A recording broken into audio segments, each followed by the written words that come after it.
brothers. Still be Nick Nika again. That's But really they're getting better this Very year. strong. 17 points left. They got football. They did, yeah, against they did. How's the Huskers done so far? What are the Huskers doing? They haven't won this year. Oh, they haven't even. They've been in all their games, so except one. But they lost by like 1 point, and what else happened to them? Well, that's closer than we have. They lost to West Shore. Langley beat them up pretty good, so 38-17, but that's about it. Up everybody this year. They have nice Yeah, uniforms. I hear they're up something. 31 to 7. Last I looked. What's that score this year? 31-7 for Langley over West Shore right now. Okay. That was 7 minutes ago. I'll go on Twitter and see. Is this a Chilliwack? Yeah, they're based out of Whack, yeah, Chilliwack, yeah. Is there a team sport that has more players per team than this? Probably not. I can't think of another sport where there's more players on a team than this. Except for war, of course, but.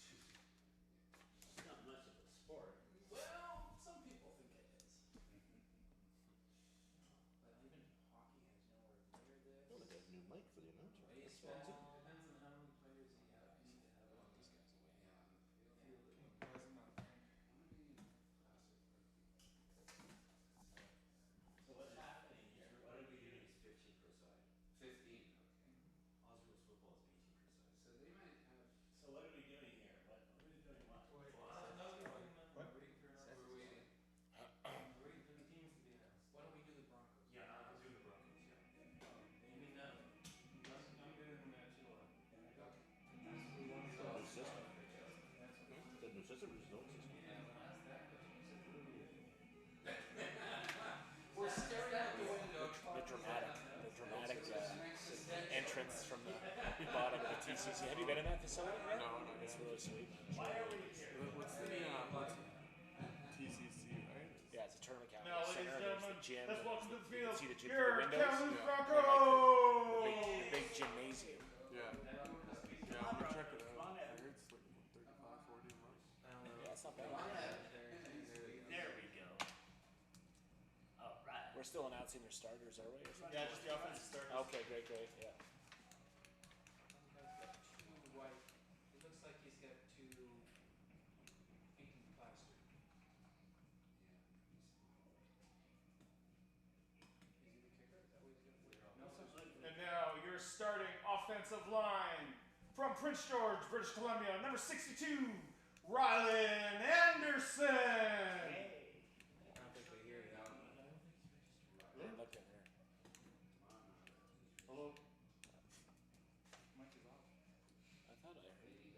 Where's Ryan? Can somebody go ahead and make sure he's here? So hold on, why is it not? Oh, fuck, come on. Just, can you hear me okay? Somebody go outside. It was just working. Say something. Test. No, nothing. Test. Fuck. Test. The fuck happened? Do you want to try to record this thing? Is that even Yeah. okay?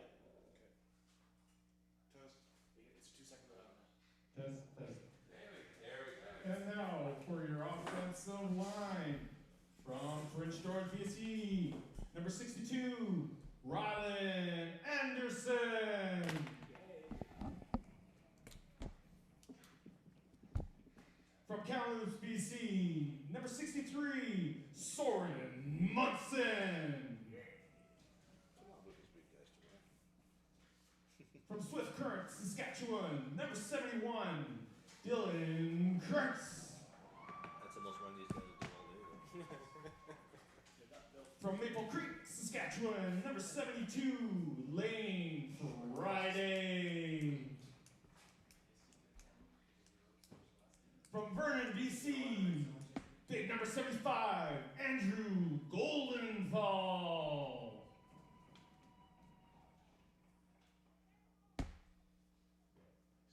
At receiver, from Calgary, Alberta, number 3, Matt White.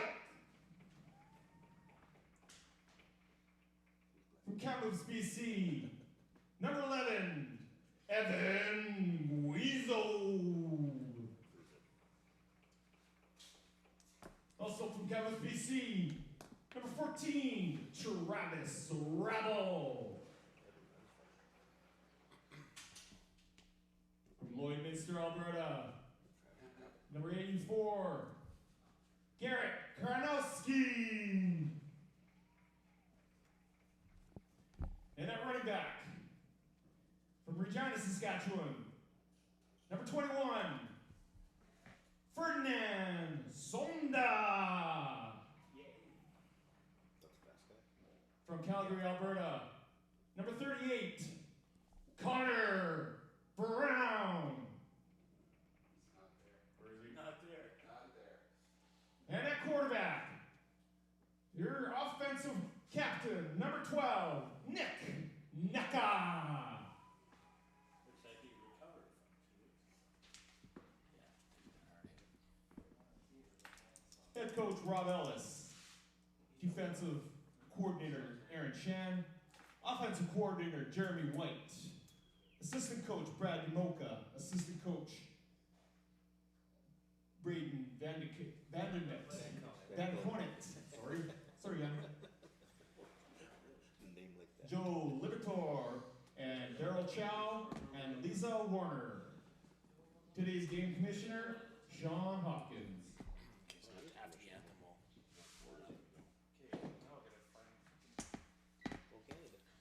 just be aware on that cordless mic. You turn it on, you gotta wait 2 seconds until the signal catches. Okay.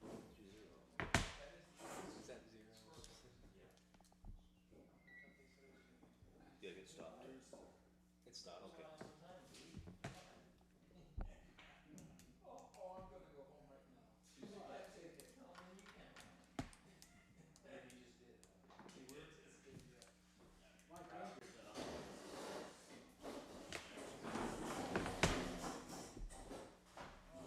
I guess we should stand to. We're stuck. So I gotta find this. I gotta find the O Canada. Where's our O Canada?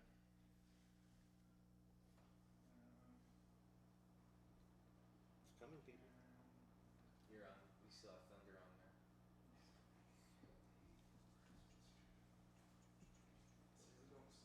We've had a singer. All right.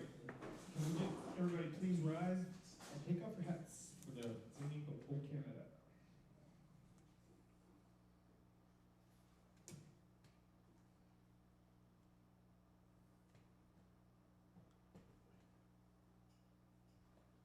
No pressure.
Everybody, and welcome to Hillside Stadium. It is week 4 in the BCFC as the Kamloops Broncos take on the Valley Huskers as the two teams will come for the coin flip here at center field. I'm John Keane, voice of the Broncos. I'm joined this week by Kurt Appleby. And Kurt, well, we have some good news and we have some bad news here. Of course, the good news is someone will win their first game of the season. One team will drop to 0-4 here as the Broncos and the Valley Huskers get set. Yeah, John, pretty good crowd out here to see this battle of the Titans here. Are we going to call that? Well, it's something is a situation where these two teams have battled in the past for last place. Valley Huskers have made some changes the last year, a new coach, a new recruiting program, and they put together a good season last year, but unfortunately they've had some near losses this year. In fact, you look at what they've done so far. They lost 21-20 to West Shore Rebels to kick off the season, and then lost a tight one to the Okanagan Sun, 21-16, and then just last week, Langley, who remains undefeated, the Rams put up a 38-10 victory over the Valley Huskers. So they've been in football games. For the Broncos on the other side, not so much. They've been outscored 136-27 so far here. So the Broncos going to try to find some traction here on their home field here tonight. Yeah, it's a pretty nice night. No rain here so far. Wind is coming across the field left to right here. John, not too much wind. I don't think it's going to be a complete running game here. So hopefully we'll get some nice passes here. Yeah, and that's Valley's game. They are a pass-first type of offense under Reed Van Kennett, the former Kamloops Broncos quarterback here last season. In fact, there was a storyline for sure with the Van Kennets and the coaching side of the Kamloops Broncos, and Reed quarterbacking now the Valley Huskers. And on the Broncos side, you have quarterback Nick Nika, former quarterback for the Valley Huskers. So you know those two want to perform well against their former teams here tonight. Broncos and the Valley Huskers getting set here for this one. Tough blow for the Broncos here before today's game is they no longer have the services of the Marusaranwas. Kuda, one of the top rushers in the league, Kuda Marusaranwa, along with his brother, will be off to Guelph University. So I do see Kuda on the sidelines, but he will not play here today. So the Broncos are going to have to find some other offensive side. Not only was Kuda their rushing guy, their top rusher, he was their special teams guru for kickoff and punt returns. So the Broncos are going to have to dig into their offensive playbook here and get some other touches. Yeah, not really a guy you want to be without here, but football's a mentality of next man up, so we'll see who that is tonight for the Broncos. Ethan Holman set to kick off from his own 45-yard line, and the Broncos will be receiving here on home field to begin this one here this evening. They have two deep. Normally, this is where you would see Marusaranwa, and Holman has kicked it up, and we are underway here, week 4 in the BCFC. Fielded at about the 11-yard line, straight up the middle, looking for a little bit of room here is Caden Cook, still on his feet. Cook now tackled as he crosses the 30-yard line. Caden Cook, usually a defensive specialist, he gets the carry, and the Broncos will scrimmage their 1st and 10. And he just ran through Ethan Paul here of the Huskers here to do so. And the Broncos now on offense. Nick Nika will be leading this team at the quarterback spot. The tall, lanky quarterback was injured for a stretch there back in week 2 in a lopsided loss to Langley. Did come back in that game and finished it off. And as he's back on home field here tonight, he is set to go. So Nick Nika will operate here out of the I formation here to begin. 2 receivers to his left, 2 on the right side, right up the middle of the field. A give. He's going to pass. Left side, far side. Has a wide open man. It's caught. 40, 35, 30 as the Broncos try to score in the very first play of the game. It's a massive play for the Broncos as Garrett Kryanowski takes the long pass. Nearly scored. What a start for the Broncos here at home. Yeah, pushed out there by Shane Claridge, but he absolutely reeled back and put that bomb right on a plate. Kryanowski with the catch, and I was fooled by the play action myself. I thought he had handed it off, but a good little play, a little deception, and a little bit of separation here for Kryanowski, and it's a big first down here to start this football game. Broncos 1st and 10 from their 14. That is a massive play. Broncos have not done much through the air so far this year, just 191 yards in 3 games. Back to pass. Nika to the end zone. Open, bobbled. Oh, that was caught for a second. Matt White had that go right off his chest, and that's a tough break for the Broncos. They should be up 6-0. Through the fingertips, off the chest, and way out. That had a little bit of juice to that pass there. Maybe too hard for the old hands there. Neek has been on the money here for 2 balls, but he needs some help from his receivers. That would have been a big start to the game for the Broncos. Instead, it is 2nd and 10 now from the 14-yard line. Nika operates out of the shotgun. On the near side of the field, he has 2 receivers. He'll look to the far side. Now under pressure. He'll scramble out of the pocket, ranging to his right, trying to throw across his body into the end zone. Look out, into traffic, touchdown! This time, Matt White makes good, and the Broncos come out swinging here on the very first possession of the game. Just a minute 12 in. That was a jump ball, Kurt, but the Broncos seemingly got that ball, and it's Matt White with a big touchdown. Yeah, fantastic composure there by Nika. He had 2 men trailing down him across his body, comes across, and Matt White, no mistake on that one there, John. Great for the Broncos to go right back to Matt White. I'm not sure if that was the design play. Obviously, Nika was scrambling, and he's out of the pocket. He threw that into a situation where there was 5 players, 3 from the Valley Huskers and 2 for the Broncos. Looks like the Broncos will be going for the single here, as Landon Monk has been their kicker all season. He'll line up for the extra point. So great chance here for the Broncos to put up 7 and score in the very first possession of the game. Up, down, and through. And that is a dream start for the Broncos in this battle of 0-3 teams here so far tonight. Yeah, plenty of time left here, but you can't get off to a better start than that, Johnner.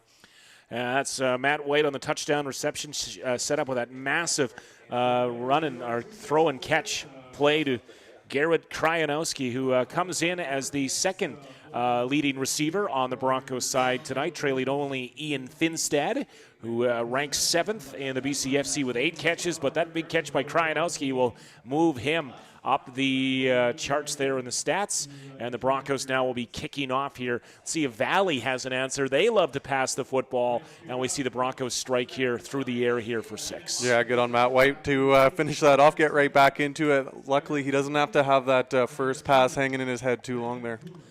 So Monk to kick off now from his own 45-yard line. The wind calming down. Monk, a good, decent kickoff, chasing back to the 10. It is Poulin. Poulin, their top receiver, up the right side of the middle, met right away, still on his feet, and down he goes around the 25-yard line. So the Broncos do a good job on special teams, and it will be the Valley Huskers 1st and 10. It was Josiah Griffiths there, John, to end that play, and we'll see now what the Huskers have in store and how they're going to answer that first drive touchdown. All right, they will be under the quarterbacking of Reed Van Kennett, number 15. You could see him there. The former Bronco quarterback here had limited success last season in what was an 0-10 team. Out of the shotgun, he'll look to his right to pass over the middle. Has a wide open Poulin, top receiver in the BCFC. He'll catch the ball just across his 45-yard line, and that's what the Valley Huskers do. They come out throwing. Yeah, number 2-on-2 there, Scott Posler with the stop. Brandon Poulin comes into this game, and with 17 receptions, give him 18 now. That is the most in the BCFC. In fact, going into this game in Week 4, the next highest receptions in the BCFC, 10. So give him 18 now on the season. All right, now 4 receivers to the wide side of the field here for Van Cadet. He'll range to his right, throw over the middle, has a man, caught again. Big yards, head down near the 42-yard line, complete to Ethan Diakow, and the Valley Huskers are on the move on their first touch. Caden Cook there buckling the knees. And Caden Cook, one of the top tacklers in the BCFC so far this season. He has 7 tackles, give him now 8. He came into the night tied for 4th in tackles, but that is also a testament to the defense maybe not getting off the field and getting ample opportunity. All right, to give up the middle now. Not a lot of room here, and the Broncos gang tackle and push the running back backwards. And they're going to give 2 to Remy. Let's see, on the carry there, the Remy Chiovo, the running back. Yeah, he wasn't getting much room up there. The Broncos did a good job of shutting him down really early. Remy Chiovo entering tonight, 10th leading rusher in the league, just 50 yards though, so give him 2 more. Give him maybe 1. It's 2nd and 9. Van Cadet shotgun. 4 receivers to his left. Pressure comes, steps up in the pocket, now scrolling. Pressured from behind, throws it off, and it's dropped and bobbled.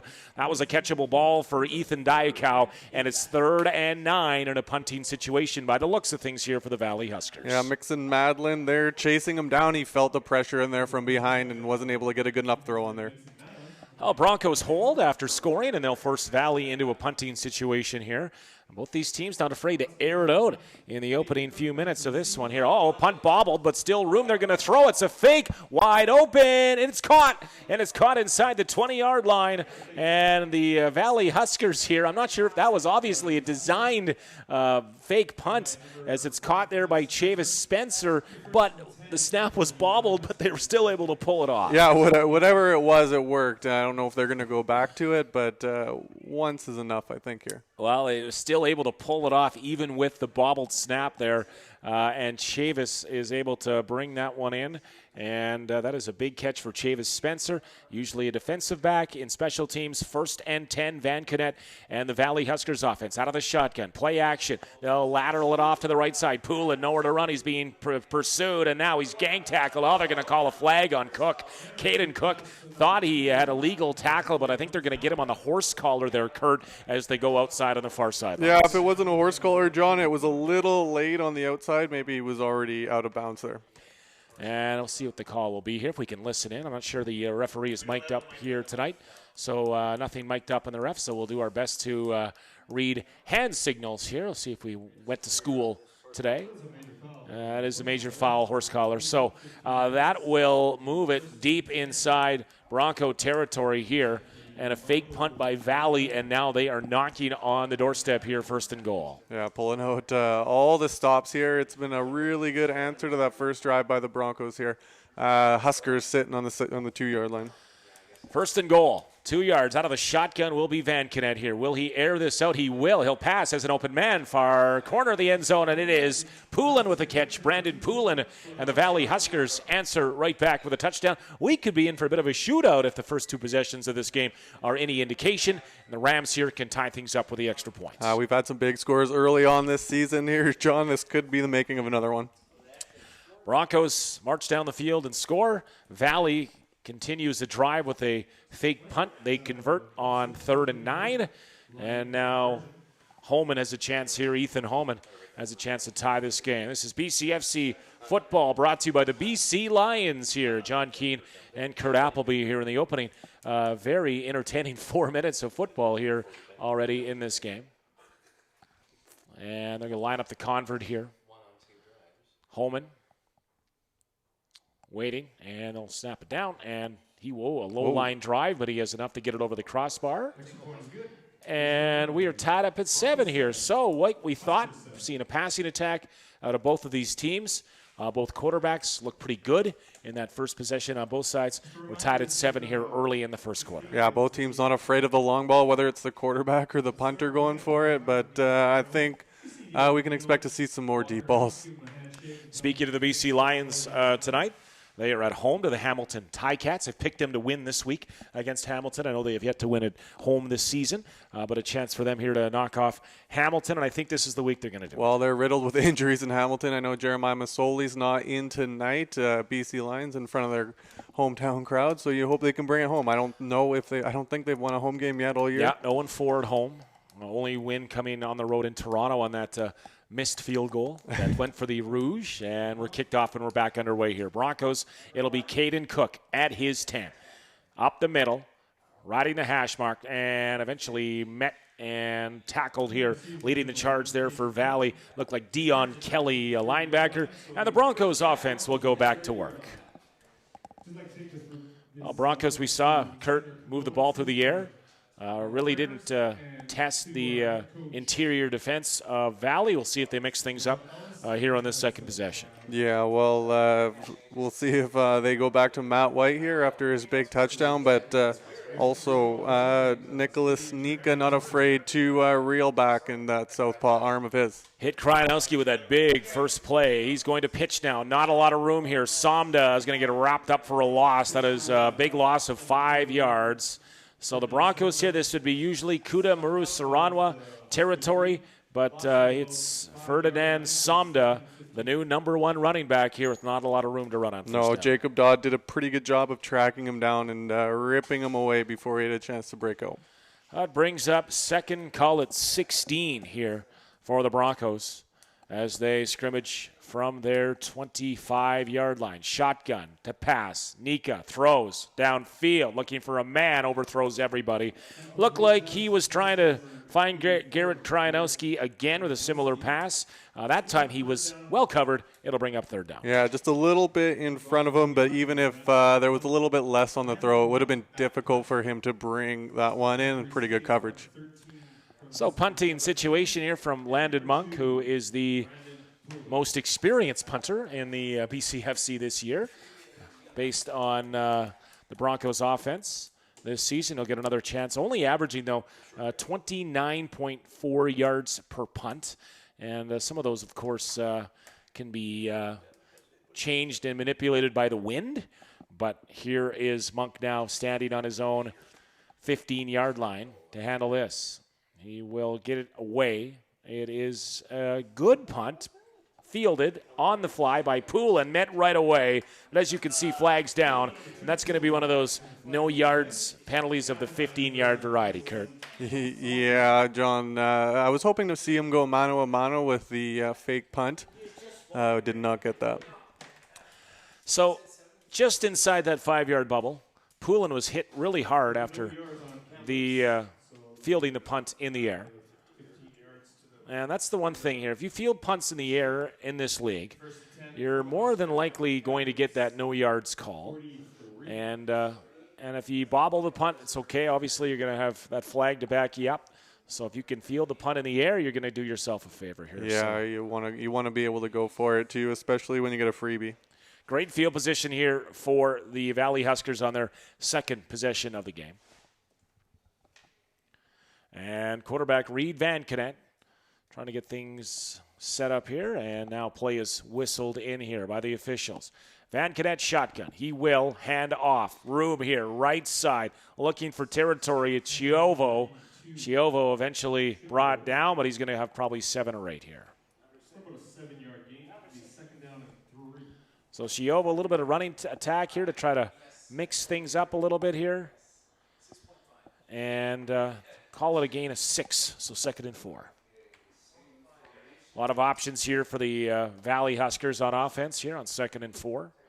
Quarterback shotgun formation here again. He will hand off. Chiovo up the middle. Did he get it? It'll be close. Near that first down on this 2nd and 4. AJ Mayer ripping him down there. If we do we have enough there?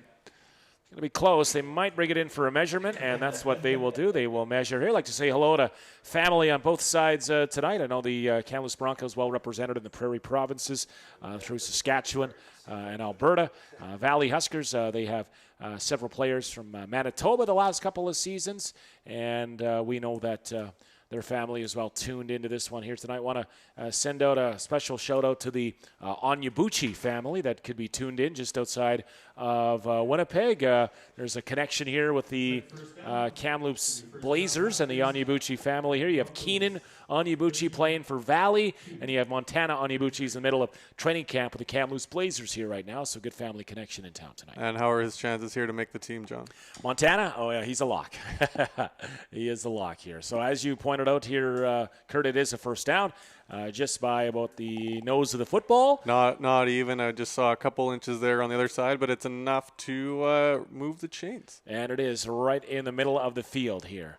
Van Konet trying to get organized here on offense out of the shotgun here again. He will hand off. And Chiovo flags everywhere. Chiovo running over tacklers, finally tackled to the 15. But by the amount of laundry on the field, good chance this one is coming back. Yeah, Scott Polzer probably didn't need to get in the way of that one, but good on him for it. Polzer on the tackle, and this one is going to be a holding call. 2 different flags on the field.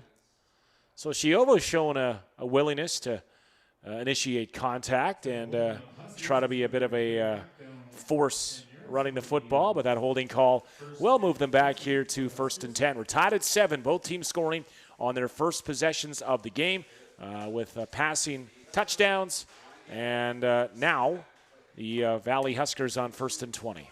Yeah, after both teams coming out firing early, we've seen a lot of run game here, so maybe they'll go back to the passing here, John. 1st and 20. And we know that receiver Brandon Poulin who is on the far side of the field. In fact, he's wide open. Poulin has it. He's going to catch it and bring it down. It's a first down gain of 25 yards. And just as we talked about, the top receiver in the BCFC, he was wide open on that 1st and 20 play. Yeah, Kobe Charon tracking him down, pushing him out, but it's enough to move the chains here. About, what do we got here? 16 yards to go. So 1st and 10, and yeah, they will scrimmage here at about the 16-yard line. Brandon Poulin, we mentioned him. Of course, he better have been in the meetings this week as far as the Broncos' defense because of all the receptions. Here's Chiovo up the middle, still pumping, still going forward, still on his feet. He'll have the first down. He'll be inside the 5. Chiovo showing a willingness here for a gritty, hard-nosed running back. He'll have the first down and more. Yeah, if he did not want to be stopped there, John. I thought he was going to find his way into the end zone, but Megan bringing him down. So 1st and goal, and the Valley Huskers trying to get in front of this game for their first lead midway through this first quarter of play. Van Conet, quarterback again out of the shotgun. He'll operate there most of the night out of the shotgun formation. 3 receivers now, 2 to his left. He will give up the middle. Chiovo will put his head down and pump in for the touchdown. The Valley Huskers do it on the ground. They haven't done a lot of that this season, but they're able to rush the ball in for the 6. Yeah, he was not going to be stopped there. Chiovo wasn't. Rushing yards this season coming into this game, Valley just 91. That's last in the BCFC, but they seem poised to turn that around here so far this evening. And they get it on the ground here with Chiovo. Had a chance to go up now by 7 on the convert attempt here from Ethan Holman. Yeah, let's see if we can make a bit of a better effort here. I thought he might have missed that first one, but it was good. And kick is good. And the Valley Huskers, in a battle of 0-3 teams, have taken the lead here. Broncos on offense, scoring on their first possession through the air. They haven't had a lot of success on the ground, so you wonder here if they just decide, hey, let's play some pass and catch football here tonight on our home field. Well, there's probably about 1,000 people here that probably think that's a good idea. Kamloops Broncos, their last victory in the BCFC actually came against the Valley Huskers. You got to go back to the 2017 season when they won both head-to-head meetings that year, one in Valley and one here. And a 2-8 season that year, the same year that Valley went 0-10.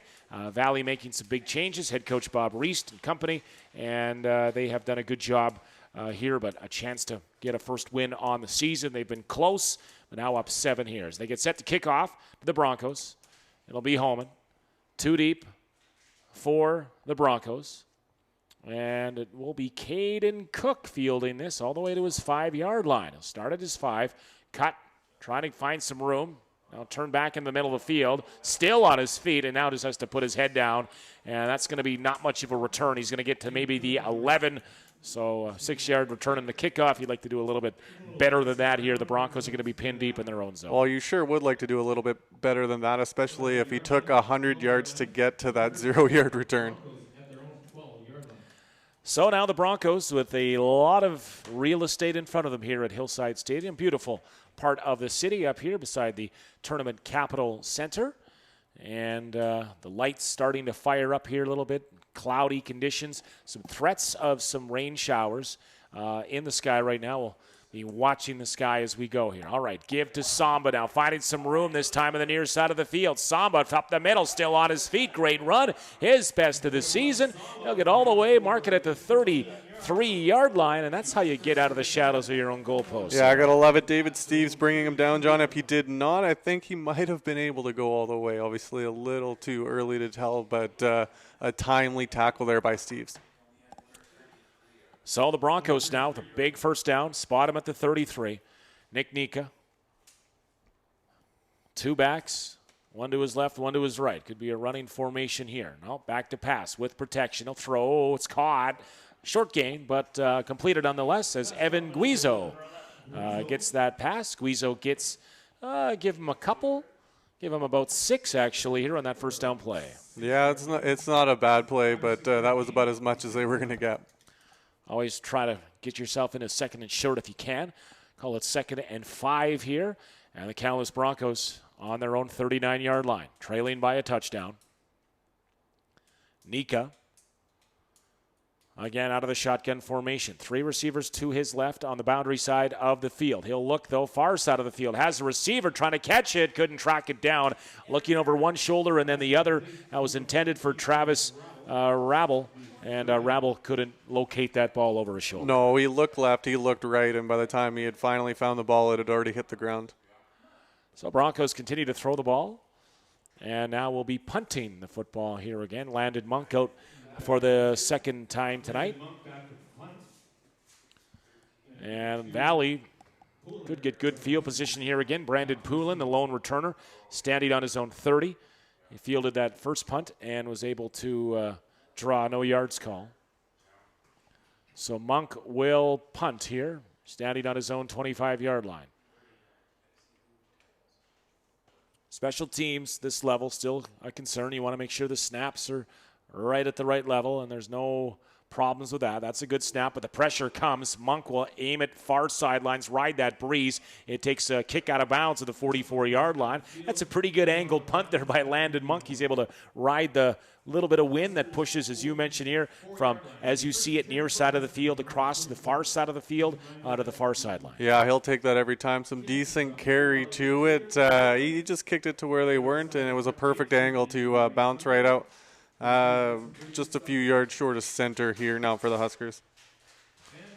So the Huskers will go to work here on offense, scoring through the ground on their last possession after riding the air for an opening touchdown. Van Conet out of the shotgun. Of course, Dad played in the CFL. And lots of receivers to the near side of the field. He will hand off. Jet sweep. Poulin looking for room. Far sideline, steps out of bounds.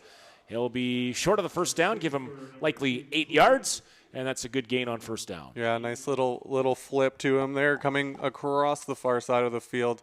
And are we good for not quite a first down here? We've got about 3 yards to go. They'll operate here from the far hash as we see it here. So Valley, we talked about it, the worst last place rushing team in the BCFC entering tonight, but poised to keep it on the ground here so far tonight. Back to pass. Van Kennett over the middle. Has a man. It's Poulin again, and he brings it in once more. Brandon Poulin, I tell you, better know where he is on the field. That is already his 4th catch, I believe, here tonight. He'll give them big first down yards. Yeah, shoestring catch there. He went down to get it before anybody could come over to get him. So big first down. Brandon Poulin's been running wild here in this zone defense so far. Broncos might want to try to man it up on him if they can here. He's been finding some zones. He lines up now on the boundary side of the field. Out of the shotgun, Van Kennett. New quarterback into the game here. He'll hand off. And a new connection there. Logan McDonald, quarterback, handing off to Ethan Paul. So change of quarterback there here on that last play. And we're going to give Logan McDonald some snaps. Yeah, a little bit shocking for how well it's been working for the Huskers so far, but why not get everybody in here, John? Getting everybody involved here. Now do we have a timeout here, I believe? Timeout on the field? No, excuse me. I thought the referee was official timeout. Standing over the football here to get organized. 2nd and about 7. And are we going to snap the football here? All right, referee's trying to get organized. Oh, all right, we're hearing the receiver is just showing up. Probably thought it was a 7 o'clock kickoff tonight, but it is the 6 o'clock kickoff the Broncos have been doing the last couple of years. And that is now a 2nd and 7 situation. McDonald rolling right, pressure coming, throws it up, has a man, it's caught. That'll be short of the first down. Tackle at about the 34-yard line. Hard hit delivered there at the end of the play. Yeah, that was a hard hit, and Jericho Schmidt delivering that. He was brave to go up and get there because when you get your arms up there, it exposes those ribs, and he'll probably be feeling that one tomorrow as he is on the ground right now. Yeah, he's being looked at here by the Valley staff here with 3:03 to go in the first quarter, and the Valley Huskers up 14-7 here with about 3 minutes to go in this first quarter, and that's some hard living there, 2 yards, and take a big hit like that, Kurt. So let's hope he's all right. Might have had the wind knocked out of him here. It's our first injury timeout here on the field tonight. Yeah, it's too bad, but you gotta love the aggression and going to get that ball, knowing that you're gonna get absolutely crushed after you make that catch, John.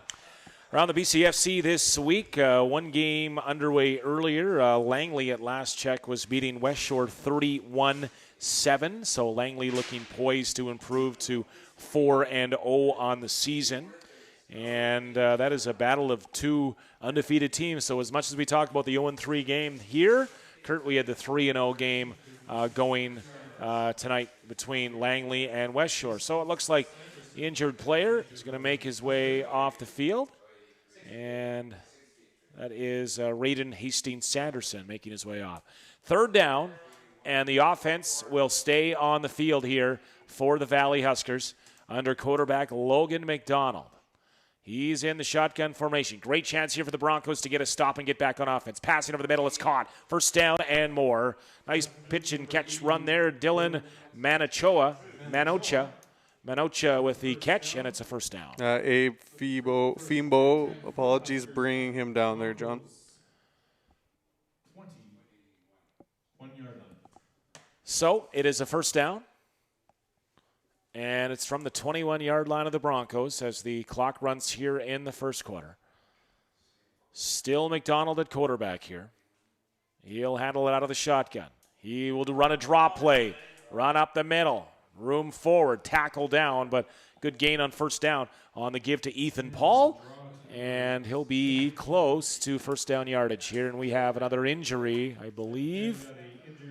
Looks like it's a Bronco this time. Yeah, I think it's Abe Fimbo here again making the tackle, John. There was a bit of helmet-to-helmet there as he brought him down.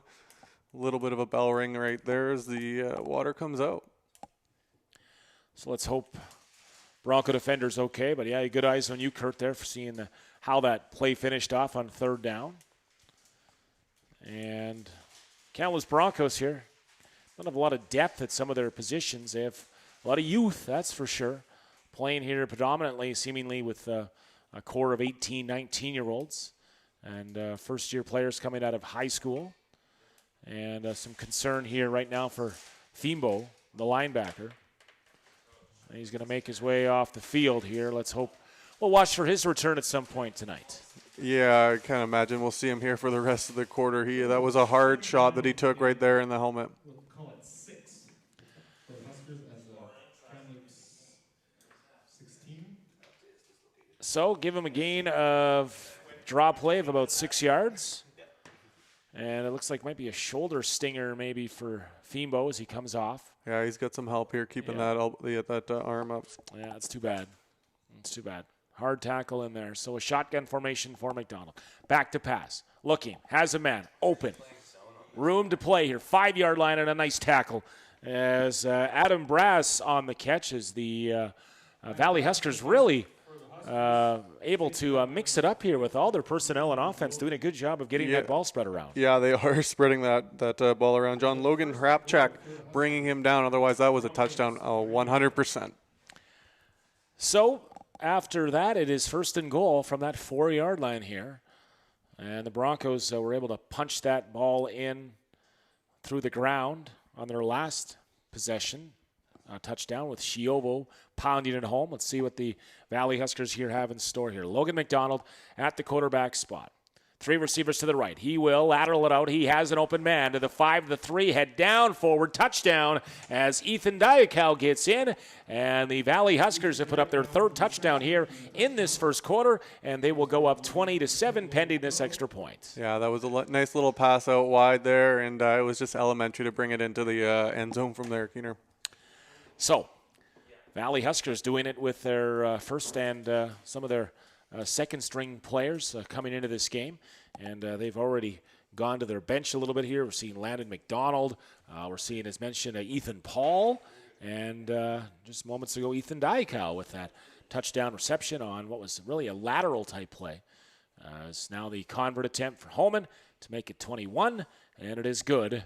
And Valley Huskers, who have had struggle scoring points so far this season, and 46 points coming in 3 games.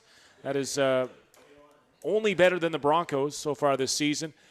They have 21 here in this first quarter. Yeah, three for three. All of their possessions have ended up in the Broncos end zone. So Kamloops Broncos going to get the ball back here. In a tough spot, down by 2 scores now.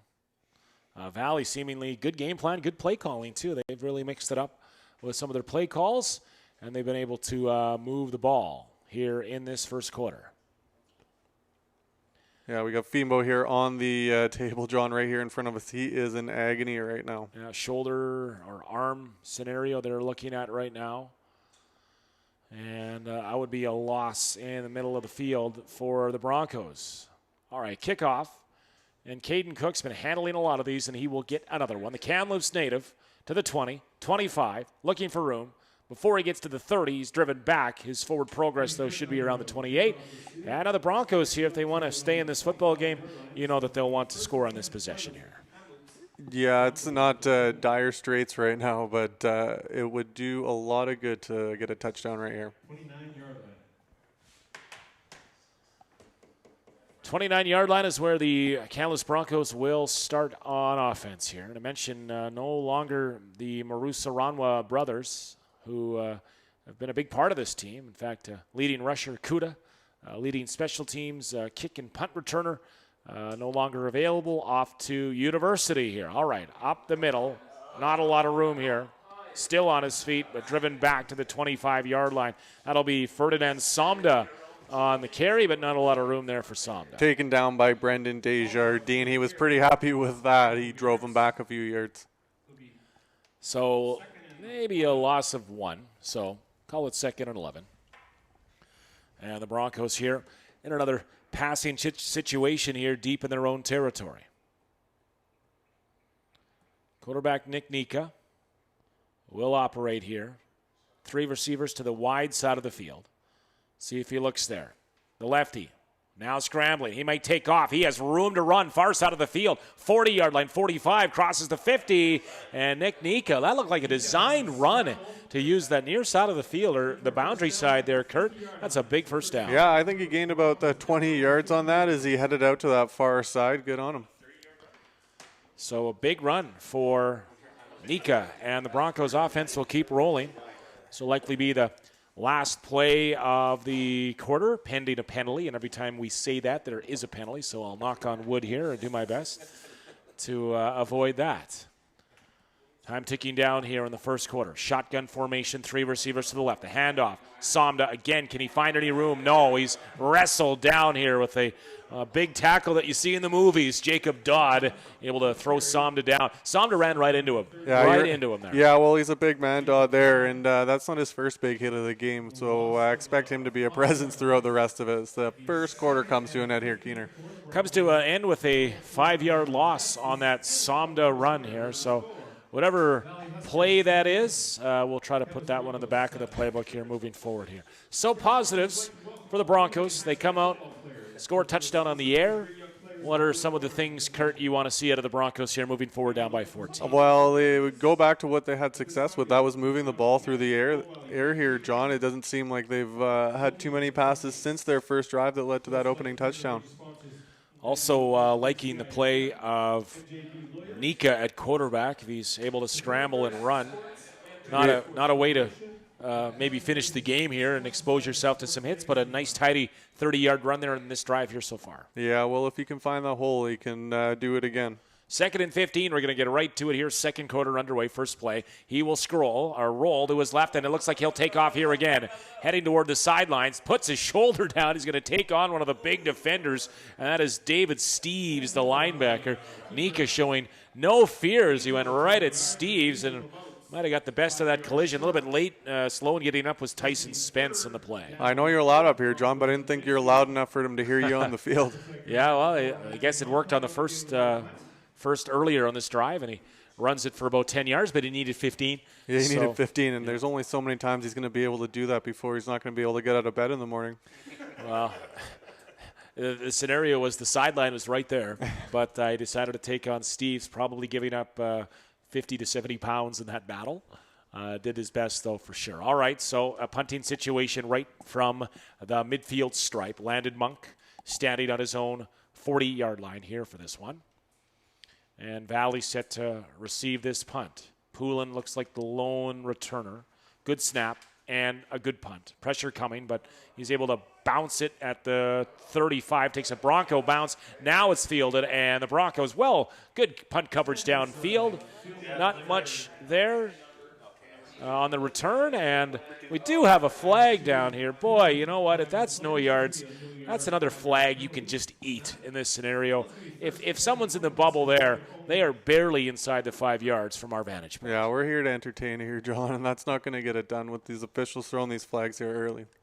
Flags and the amount of flags has been a big discussion so far in the BCFC so far this season. Last home game here, we saw just an abundance of flags from start to finish, even in a 50-point spread of a football game. There's just no need for some of the late flags, time count violations, offside in the very last play of the game, which allowed Langley to get a touchdown on the very last play of the game following the penalty. So far, so good here. I haven't seen the amount of flags that we've seen so far. All right, back to pass. McDonald, he will screen it out. Well-designed play here. Paul looking for room. Paul will have the first down and more. He'll get to the 44-yard line as Ethan Paul is able to wait it out and get that screen pass. Yeah, Quan and coaches coming together, John, to make that tackle right there. So a first down play.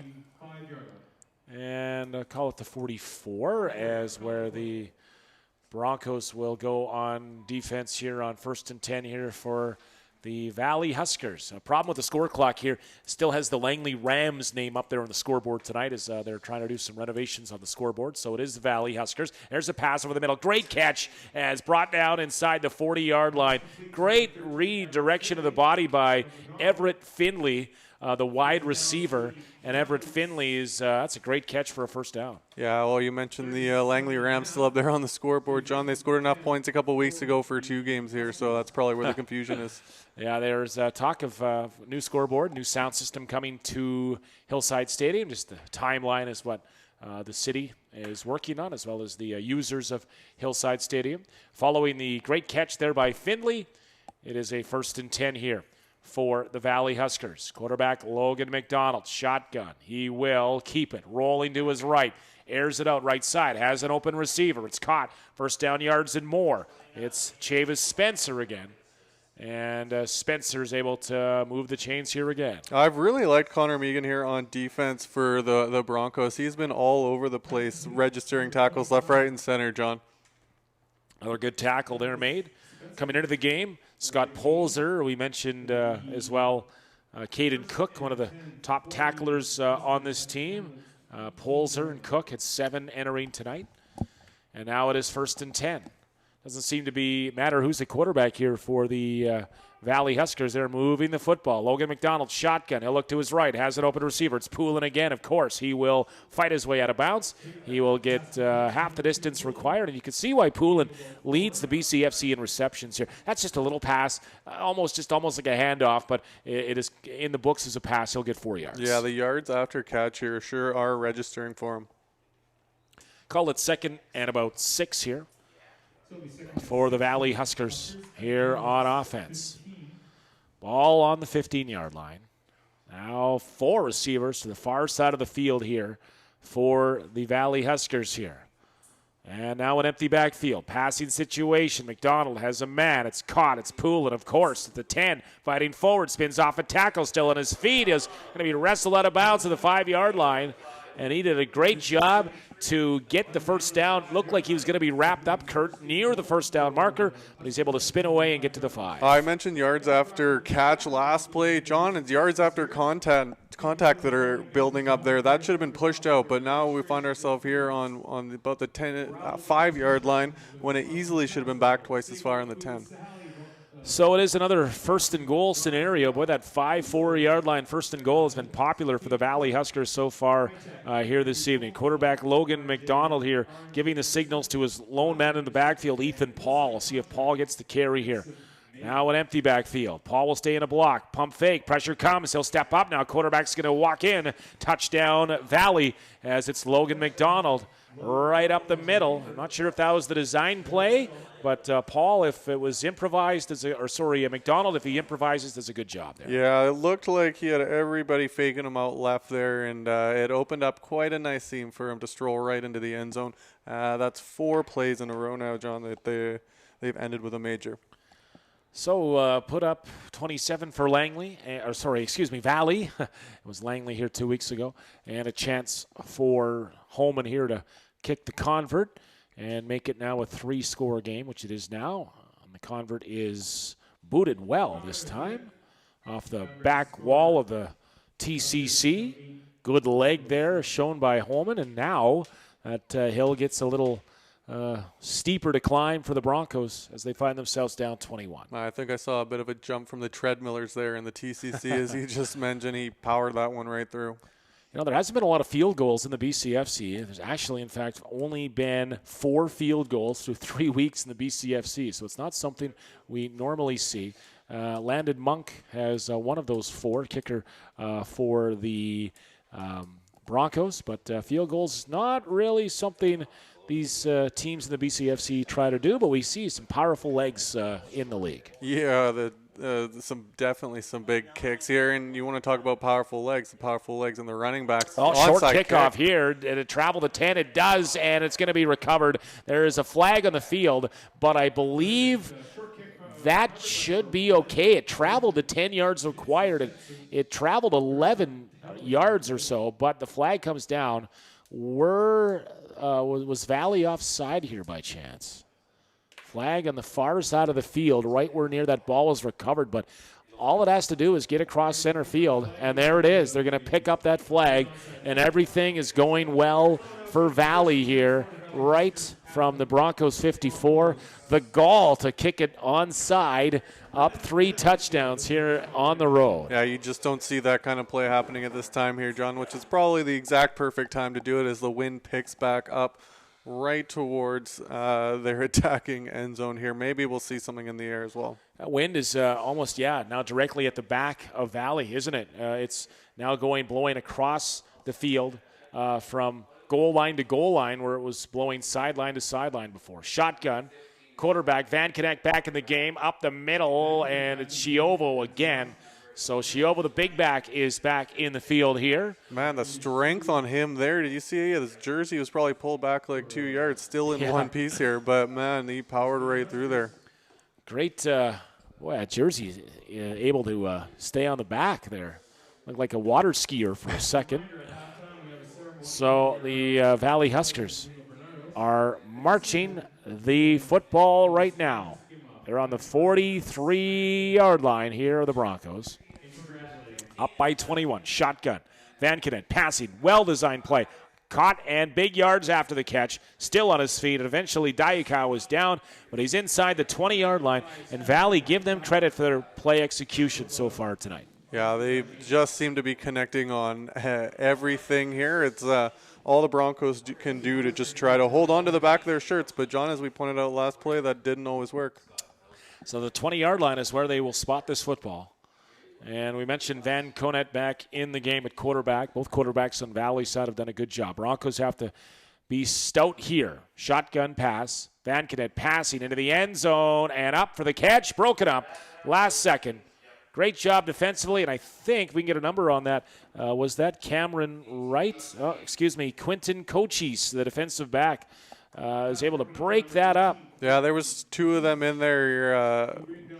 The Huskers receiver did well to get up there, but it just went off the top of his fingertips. So it brings up second down here. It's a good one-on-one battle. Cochise didn't look back for the football, but once it was in the receiver's hands, he was able to bat it out. 2nd and 10. Back to pass. Quarterback now pressured. Flags fly. Van Kenen on his feet. Still on his feet. Van Kenen to the 10, the 5, a touchdown. But I think this is coming back. Van Kenen scores and celebrates in the end zone. And he's going to do a little dance here, I think, but it's coming back. So save the dance here for the nightclub. And it's going to be a holding call, I believe. It's in the area of holding. Nothing makes me more excited to see a dance in the end zone knowing that it's coming back. Yeah. We saw that a little bit with Langley last game. And that holding call will make it now 2nd and 20 after the 10-yard penalty. I don't think they're too concerned right that. They just kind of waved him back into the end zone. Maybe they knew it was coming back, but as a teammate, you got to say, "Hey, flag in the field." So Yeah. let's keep the celebration, under wraps here until we figure out what this flag's about. All right, so it is 2nd and 20, and the Valley's going to try to air this out. 3-man rush, passing, caught over the middle to the 5. It's a first down, and this time it's Nathan Desnoyers, the wide receiver, and he's able to. Another new receiver. We haven't called his name yet, and he gets a big 25-yard gain. No, but it's the same defender in Connor Megan bringing him down here. John Mann, we really loved what he's done the entire game. He's all over the field, and you can thank him for that one not being in the back of the end zone. Van Knet really slinging that football, so apparently his celebration did not affect his arm movement and his strength. And it's going to be, guess what, 1st and goal from the 4. We've said that a few times so far tonight.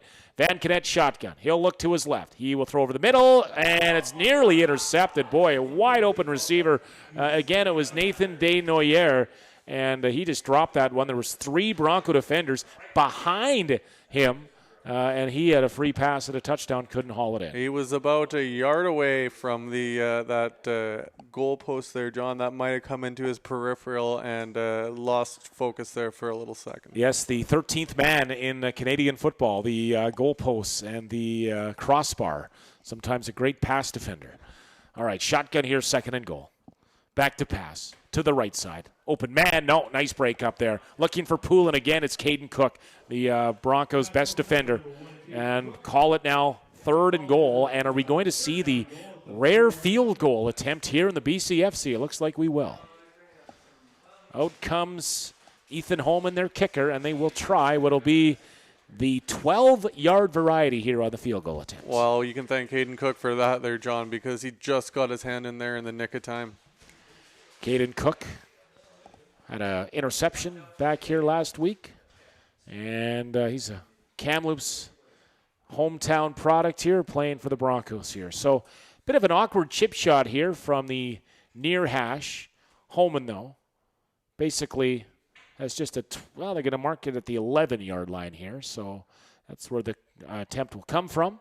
And good snap and a good kick. And lots of leg there. Lots of leg for Holman. And it's only the 5th field goal in the BCFC this season and extends the lead for the Valley Huskers now to 31-7. Boy, that would have been good from 40-45 if it had been drawn out. He plastered that one back through the end zone. Again, scaring those in the treadmill at the TCC. All right, so the Kamloops Broncos have the deficit of 31-7, but the offense is going to get the ball back for the first time in a while. In fact, after that short kickoff, Broncos will just take the ball on the 35-yard line, so that's probably a good decision considering the onside kick that Valley just pulled off.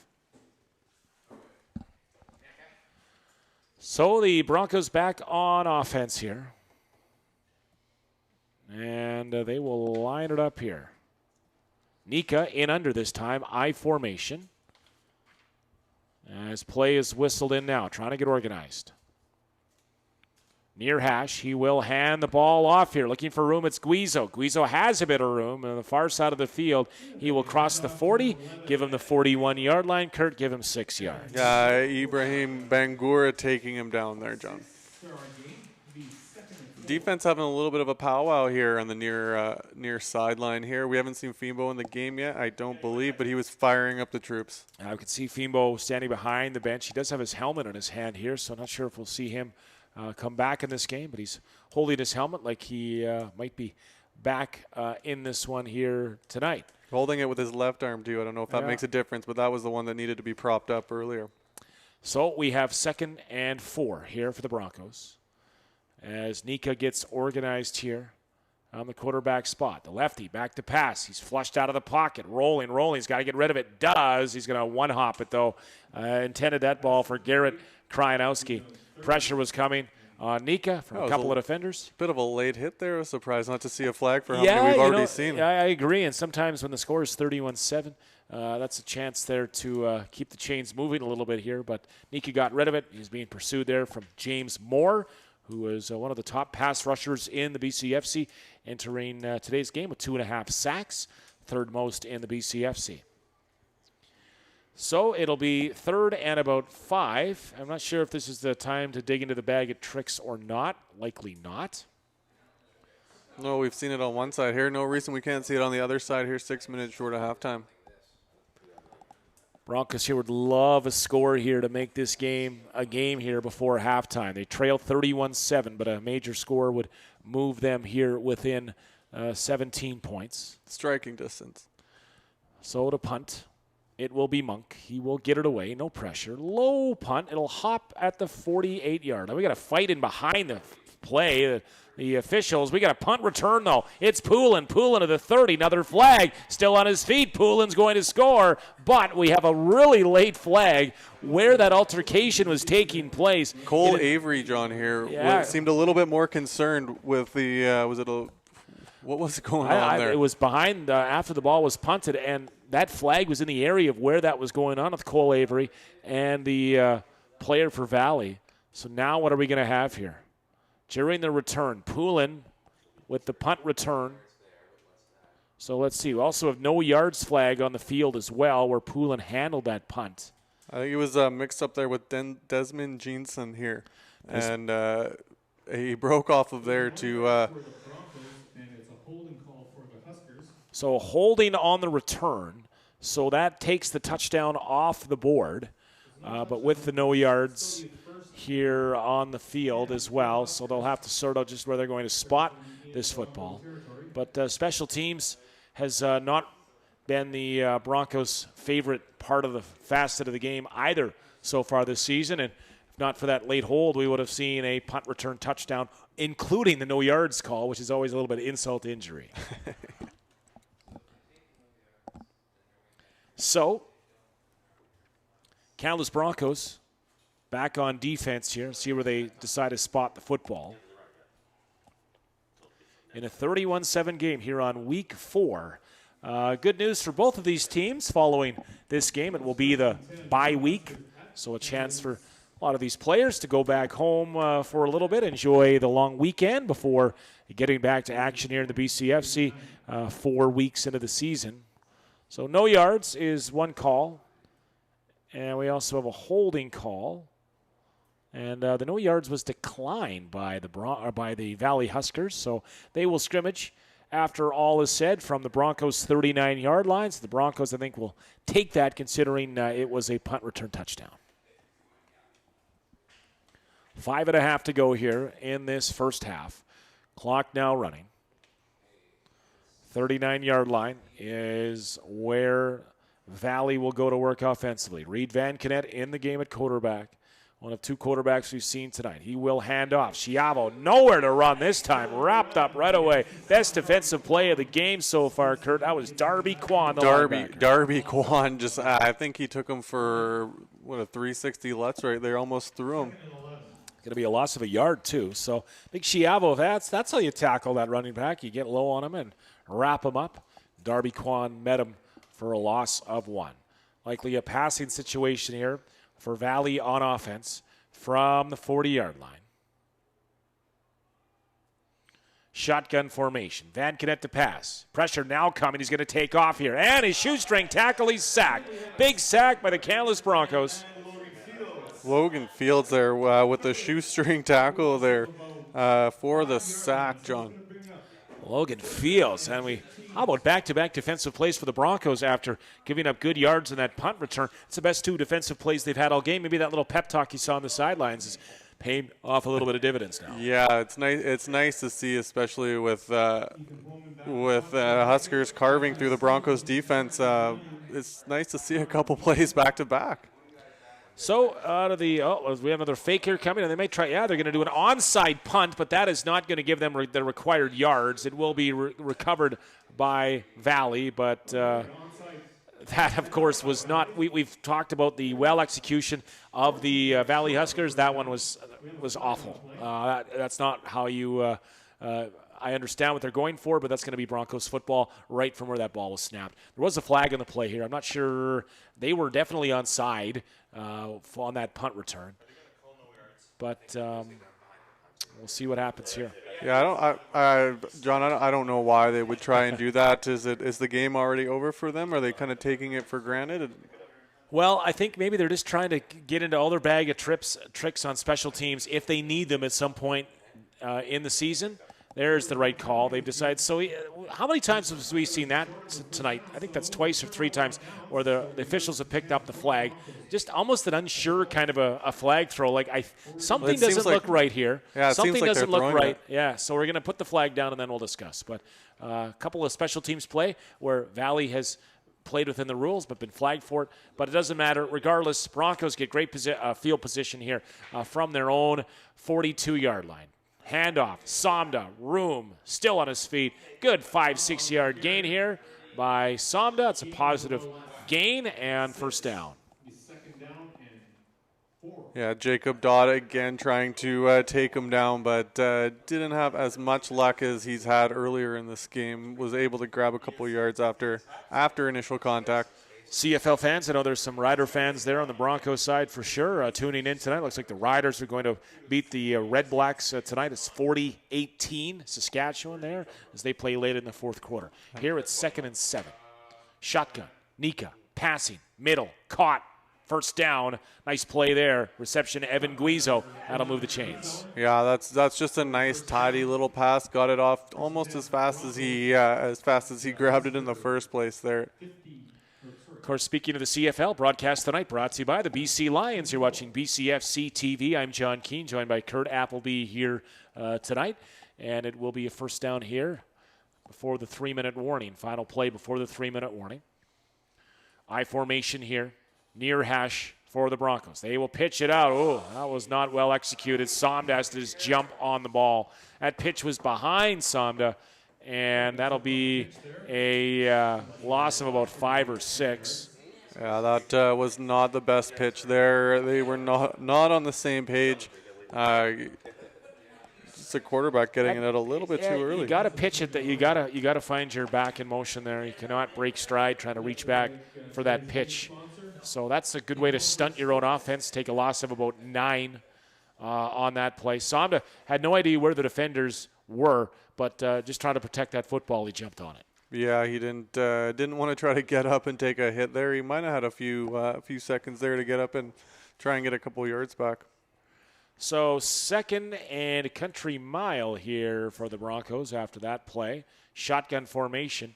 Valley shows blitz, then backs off. Passing near sideline. Caught. Forward. Stepping out of bounds, I believe. Yeah. And then a late hit in there as well. As Garrett Krajinowski took a late hit. And it would have been about 3rd and 2. But that late pop in there, Kurt's going to be a major foul. Yeah, he bailed him out here. The chains are going to move for sure. I don't know. He came back in, John, so I don't know if that's where the play ends. But well, it looked like he stepped out. You can see where he's being spotted here on the near sideline. About 3 yards short of that first down yardage. So that'll obviously be 15 further from the spot. So a dead ball foul and 15 yards. So you know what? A little bit of discipline there. You need to, if you're Valley, well in control of this game. Krajinowski, who's been part of the offensive here, one of the stars offensively, short of the first down, but takes that bump. A couple sloppy plays here by the Huskers to close out this half, where they've been pretty good to say the least, but could cost them here. Looking at some rain that's probably in the downtown area of Kamloops right now. We'll see if that makes its way up to Hillside Stadium. Throwing far side of the field, caught inside the 20 and nearly a horse collar tackle. Could have made a case there as Travis Rabble on the reception. And they're going to move the chains again here. So the Broncos trying to strike late in this first half. Well, you absolutely could have made a case there for a horse collar as Jordan Ferry brings them down. That was close. We saw one on the far side of the field called earlier in the game, but the flags here. Yeah, see, there's the happy medium here. We complain when there's flags flying in, and we're not happy when they don't fly here. So I guess we can't have it both ways. All right, back to pass. Quarterback Nika, time over the middle, and that one was airmailed. Incomplete. Call it now 2nd and 10. Yeah, a bit of a miscommunication there. Nobody in the area where that ball came down, but it was a nice throw by Nika. I guess if you want to take that, that's right into the wind. It's right in his face right now. Good point there as well, yeah, and good zip on that one too. So, yeah, the wind has been kind of playing tricks, but we are definitely getting some rain in Kamloops here. Oh, it's Towards coming area. here. It's coming here. It's coming right into the wind. Let's see if we can get this half done before that arrives here. That'll be the race we'll be watching here. The game within a game. 2nd and 10. Back to pass. Nika has an open man. Bobbled and brought in. Caught near first down yards. Guizo on the catch. He has caught his fair share of passes. Gave him 5 or 6 here. And I think if you're the Broncos, you just keep the offense here in the field, Kurt. You absolutely do go for it. What's the worst that could happen? You've got pretty good field position too, even if nothing happens of it. Huskers are hemmed right in. Clock not moving here. Now it is after it was whistled in. So we're now getting set for third and 3 play here. Valley looking for the stop here. Broncos looking for first down yardage. Nika has time. Good protection. Has an open man. It's intercepted. Intercepted and coming back this time. It's Desmond Jeanson. Jeanson still on his feet. He's going to be tackled at the 15-yard line. And Jeanson steps up with a big interception here late in this first half. Yeah, he went up to go get that one there, though. Nobody to come and crush his ribs to do that. And he pretty nice run out of there too as well. So, big play defensively. Broncos, they give them credit for, trying to make a game of this here. They were going for it there in 3rd down. Nika into the end zone. Great play by Jeanson. He's been one of the top defenders in the BCFC so far this season. And he gets his name called here because of a big interception here on the Valley side. Jeanson came into this game with 8 tackles. Now he has interception to go with the season. Shotgun, McDonald, handoff up the middle and 5 or 6 yards. So Valley looking for positive yards here. See if they maybe run that hurry-up offense in the final minute 33, or they're just content to keep this 31-7 lead late in this half. Yeah, I think they're going to be going for it here, John. Well, they're not in any hurry, that's for sure, as the clock will run and move. And after the gain of 2, of course, you have to try to make sure you can move the ball and get a first down before you hurry things up. Back to pass. Oh, that just fell out of the hands. And they're getting ruled out a fumble. I think they are. I think that should be an incomplete pass, but the Broncos are jumping on the ball like it's a fumble. But, boy, that sure looked like the arm was moving forward. And now what are they ruling? Are they ruling? Now they're ruling incomplete pass. Yeah, that would have been an unfair fumble call as he circled all the way around for that. Just slipped out of his hands a little bit, going off his O-lineman's head there in the process. Well, you always look for the arm moving forward, and that was ugly, but initially ruled a fumble. They didn't blow that down right away. They let it go. But I think they got the call right, Kurt. We're not trying to be homers in the broadcast. But, no, we wouldn't know. That is a situation where that's the right call, and it's a punting situation here with 1:16 to go in the half. 31-7, Valley in front here. Trying to get organized here. Broncos, a couple of late players coming off the field. And a good snap and a punt. A low punt. It'll hop around the 40. Fielded there now, and a little bit of room to run for Connor Megan. Megan still on his feet. He'll get to the 35. And the Broncos going to go right back to work on offense here.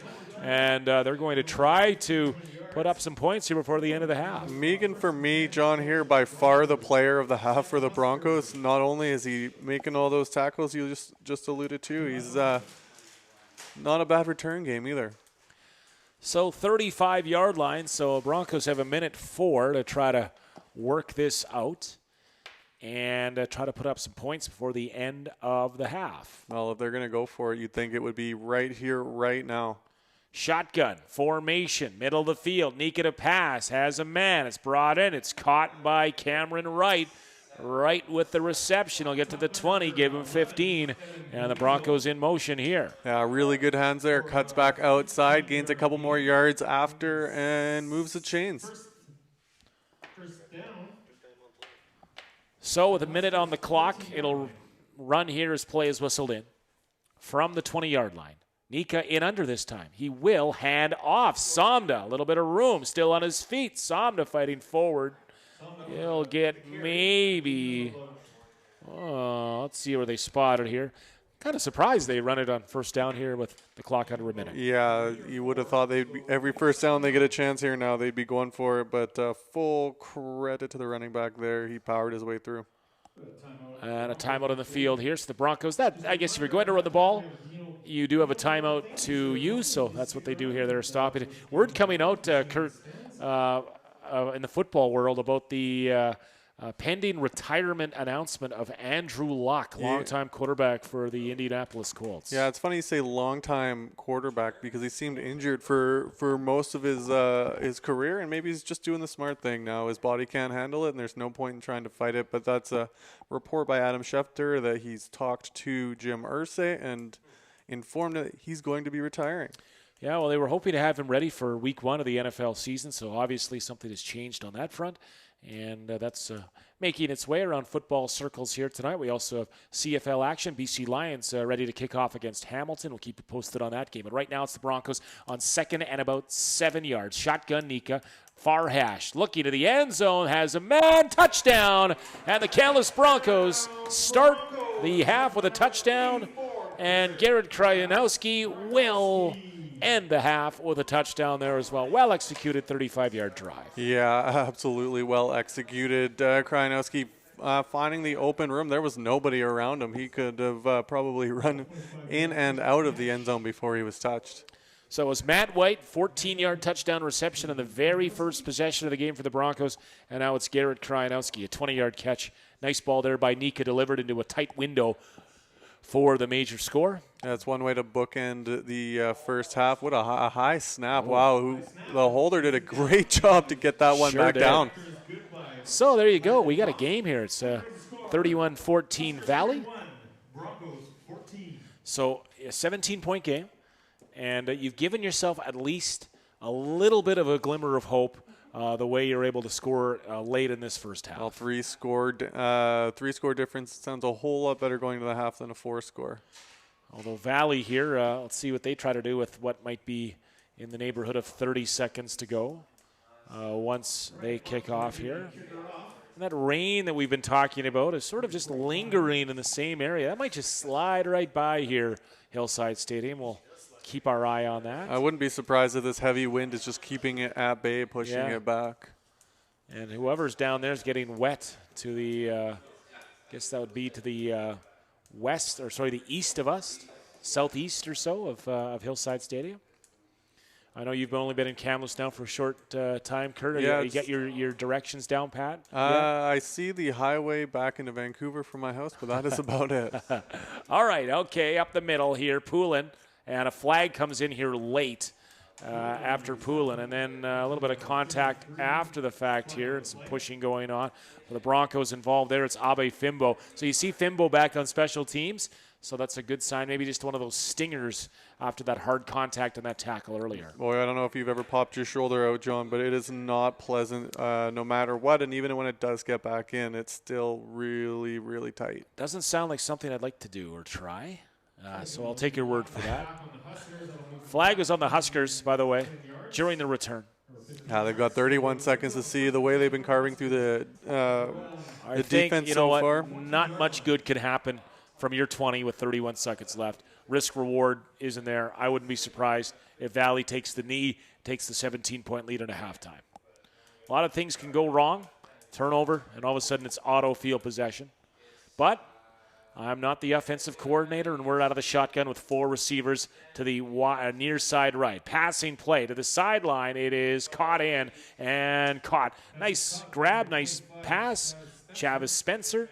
Yeah, just onto the near side as we see Fimo back in the game here in the defense, so everything looks all right. So I'll give him 15, and that'll move the chains.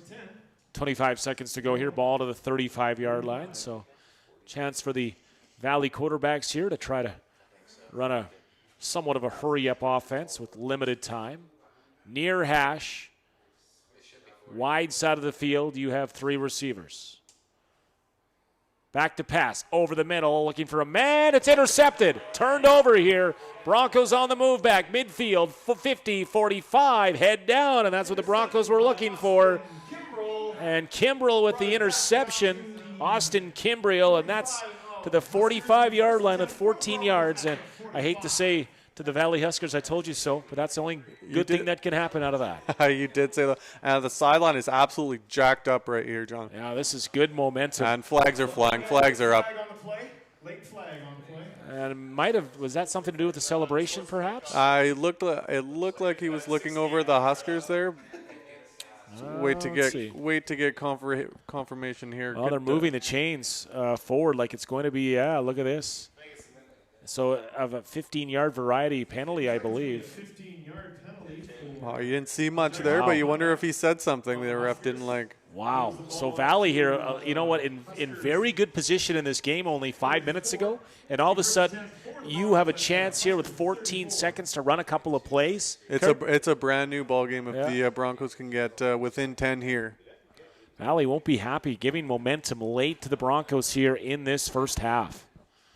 What a fantastic sequence of events here. We've got a pickoff, we've got a major penalty, and now we got the Broncos within striking distance. Coming right after the touchdown as well. So let the good times roll here for the Kamloops Broncos. 35-yard line of the Valley Huskers. Shotgun formation. Nika maybe time for 2 plays. He'll air it out far sidelines. Has his man. 20-yard line pushed out of bounds.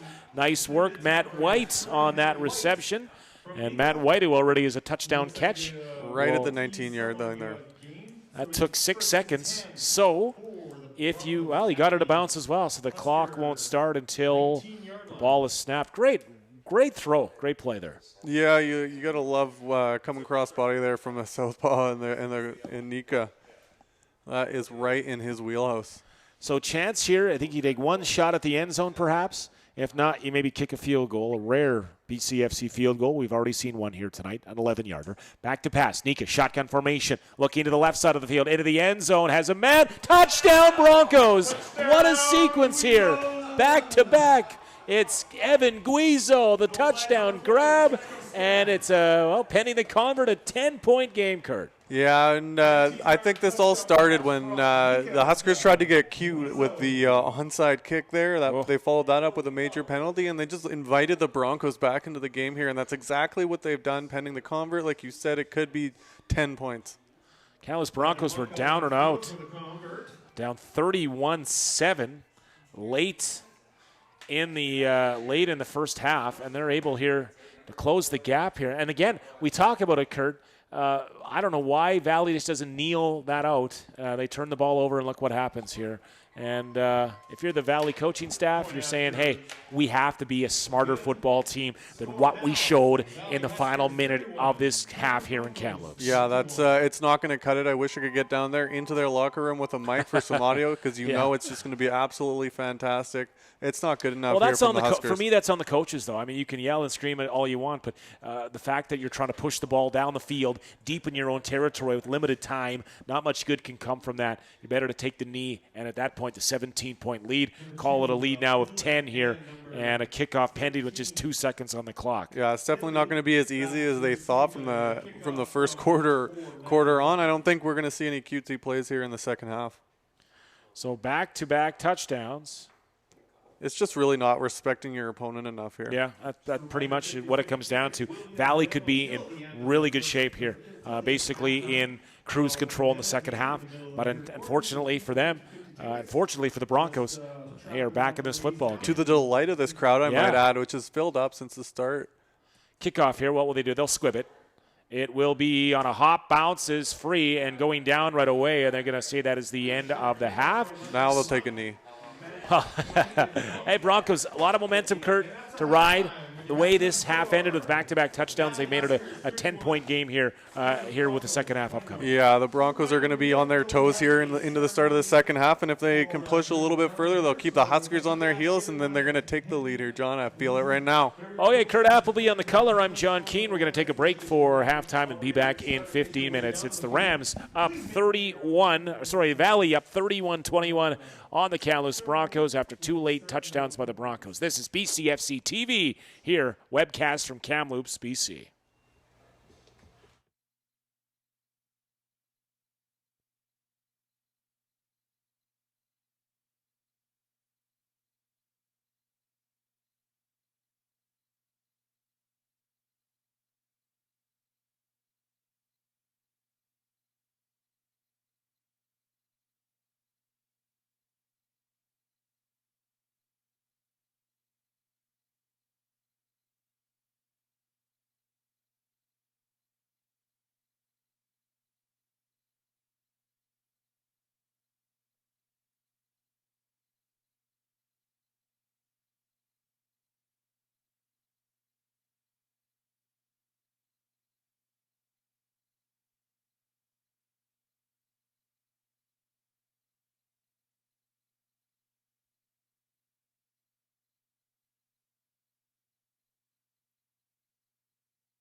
Hey, folks, welcome back here for second half action here in Kamloops Hillside Stadium. John Keane alongside Kurt Appleby after an exciting, thrilling end to that first half. Kurt, it's all of a sudden a 10-point game as we get set for kickoff here. Boy, it sure was.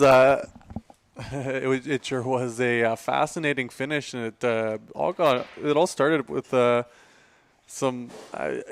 just the Huskers. I said it before, they just weren't taking the Broncos seriously enough. They tried a few cue plays, they lost their temper a little bit, and then now they're back in the game.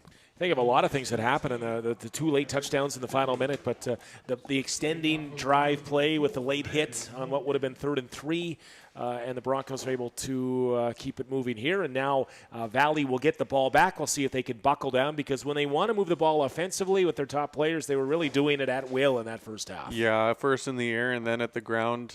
They had a little bit more success in the ground to finish that off, but they're definitely dangerous in the air, as you alluded to in the beginning of the game, John. All right, so Landon Monk will kick it off. Wind at his back. Wind has died down, though, during the half, and we are underway. A 10-point game, 31-21. Ball kicked off. Poulin will field it on his own 20-yard line. He'll run back into the middle of the field. Looked like a hold in there, but no flag. Still on. A big block. Still on his feet. Poulin, now there's a flag in the field. Poulin crosses the 40, but I saw a pretty bad-looking block in behind the play. We'll see if that's what the flag is. Yeah, Everett Finley for the Huskers here, absolutely laying the smack down. We'll see what the call is, and that could march them back. Yeah, blindside block is what an indication up here in the press box is. So that's a big one going against Valley, but physical play nonetheless. Well, it sure sets the tone here, and you know that's probably what the coaches were harping on in the locker room there at halftime, John, was to let them know of their presence here, to sort of slow down the Broncos a little bit, because they did sure pick up a lot of momentum. Boy, that moves them all the way back to the 11-yard line here. Boy. So Valley hasn't had a lot of positives go their way in the last stretch of 10 to 12 plays. Starting here with the opening kickoff here. All right, so Valley's still in control of this game. They are up 10. Shotgun, little pitch here. Poulin trying to go to the near side of the field, still on his feet. He'll get about 7 or 8. So they try to get their playmaker Poulin involved, usually through the air, but that time a little pitch play. That actually might go down as a reception if it's a forward pass, and there in the backfield. Yeah, you would have liked to see the Broncos track them down a little bit quicker, about a gain of 7. So second and short from their own 20-yard line. And Valley has Big Chiovo in the backfield here again. We've seen him run with trying to initiate the contact in that first half. Let's see if he gets the ball. He will not. He will throw. It's incomplete, and the Broncos get a massive stop here. They were trying to get that ball to Nathan Stokes, and instead it's the Broncos that are stoked to get their defense off the field. I see what you did there, John. Is this the first punt of the game? It seems like it for the Huskers, eh? You know what? They faked a punt earlier. They did, yeah. And I think they also have another punt play as well, but they had a successful fake punt earlier in the first half. Yeah, that's not going to happen here. No, not deep in their own. I wouldn't put it past them, though. We saw an onside kickoff as well and an onside punt attempt as well. But this one will be punted, and it's a good, booming punt. Boy, that's a great punt all the way in the Broncos side of center field. Handled at the 48, not much room at all there on the return. It was Connor Megan on the return, but it's a meager return for Megan. Yeah, Desjardins bringing him down there. Man, he hammered that punt. That was a perfect spiral up in the air, going about, what would you call that, 40, 50 yards? That was at least a 50-yarder there from that situation, and no return, which was maybe more important. So the Broncos will scrimmage from their 45-yard line. First positive play for Valley in a while as they flip the field. And the Broncos go to work here. All sorts of momentum there to close out the first half with back-to-back passing touchdowns. And here is Nika in under. He will run the counter play. Not much doing there. Aiden Cummins. I believe that's the first time we've called his name on the side of offense tonight. Not much there. Yeah, well, mention the word offense. There wasn't much of that there. It looks like he got right back to the line of scrimmage. So, yeah, no gain on the play, Kurt. Yeah, right back there to the 45-yard line. So, passing situation here for Nika and the Broncos offense here again. Well, we've said that before already this game, and there was no such thing. Let's see if Nika takes off. He's shown some success when taking off. And here comes the blitz. Extra rusher. Nika's going to have to be flushed out of the pocket. He will take off. He gets 5. He gets 10. He'll get the 12 yards of the first down here. So Nika really felt the pressure, stepped up to the pocket. And if we were playing QB1 tonight, Kurt, I know you might be a little bit young for that game, but I think I'd be hitting some of these plays tonight. Yeah, I think you would too. Little slow to get up is Nika. It didn't look like he took too much of a hit on that play, but man, did he put his head down and barrel right through to pick up the first down and move the chains. He's been a battler tonight. Eh? He's really got after this one. Against his former club, you can bet he's motivated for this one here tonight. Both these quarterbacks, starting quarterbacks anyways, playing against their former teams here tonight. It's a 10-point lead for Valley, but the Broncos are driving. Here's a pass, nearly intercepted, and then it goes incomplete. Matt White, second one to get his hands on the ball, and I think he is hurt here. He is down. It looked like he might have got stepped on there. Maybe he's got a bit of an arm problem.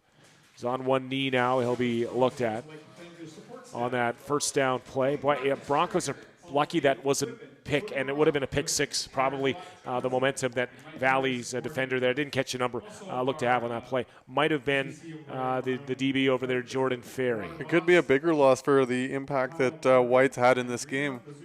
He's going to get up, though, and walk off the field under his own strength. So he looks to be a guy that will be back in this game and maybe back in this drive if the Broncos can get a first down here. We've seen a couple Broncos down there already, but as we alluded to earlier, Fimbo's back in this game, and I'm pretty sure we're going to see White in as well. So it's 2nd and 10 from the 53-yard line of the Valley Huskers. And the Broncos here trying to keep momentum going here. Lots of time for Nika. Now he'll air it out. He's going to overthrow everybody here, though. Double coverage as well. Pass was in there for Ethan Longley. So now the Broncos are trying to mix the plays and mix some of their personnel up here. And third down punting situation. Yeah, he was moving with a purpose there. He probably started about 15 yards behind scrimmage there, but it's just a little too much juice on the throw there from Nika.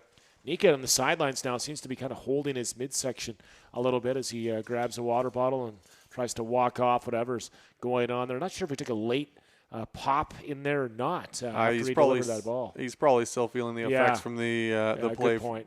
Yeah, that's probably what it was when he scampered for 12 yards and that first get a first down. What a battler, though. How can you not want to follow your leader in here? Yep. Clock on the move here as we get set for this punt near midfield. Landed Monk to punt. Standing on his own 42-yard line. Good, solid snap. Pressure coming, but he gets it away. He'll angle it toward the sidelines, riding the wind. It's going to go out of bounds, and that might be a flag as it went out of bounds around the 37. Let's see where they spot it. 38-yard line. And Valley's back on offense. Yeah, fantastic hands from Shears there, the big man, to bring that one down on the sidelines. So they'll spot it at the 37. And Valley with their second possession of this first half. They lead 31-21, but as mentioned, they were up 31-7 late in the first half. And the Broncos finding momentum with 2 late touchdowns. Matt White on one reception, Garrett Krajnowski on the other. Back to pass. It is caught. First down. It's Chiovo. Chiovo fighting near the sidelines.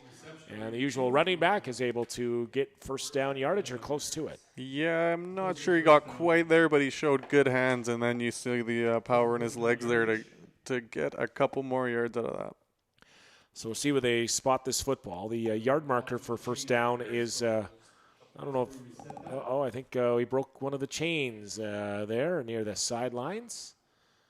And, yeah, they're going to move him here. They're going to move the chains. It will be a first down as Chiovo stepped out. Talk about him getting a lot of the carries this year for the Valley Huskers. Had 50 yards rushing coming into tonight, but he'll get more. And now here he is again fighting forward. He crosses midfield, gain of 8 and 9. He's a powerful runner. He sure is. Yeah, he sure is impressive. Gaining more yards after contact there. Probably good for another 5. I gave him about 8, so yeah, we're looking at 2nd and 2. Valley's just getting back to more meat and potatoes here right now, it looks like, right? They're just trying to play a little bit of smash mouth football here with this 10-point lead, trying to regain what they've lost here. Yeah, that's going to be tough to get that back, especially for how the Broncos have finished up the first half and then come into the second. But here goes Shivo again, man. Downhill running to the 45. He'll cross the 45 here and get a first down. He takes that handoff and gets 3-4 strides before contact. So builds up a head of steam, and he's going to get a first down. Yeah, it's even impressive when contact's been made because he's still good, probably averaging now 3 or 4, maybe even 5 yards after contact in every possession that he's grabbing the ball.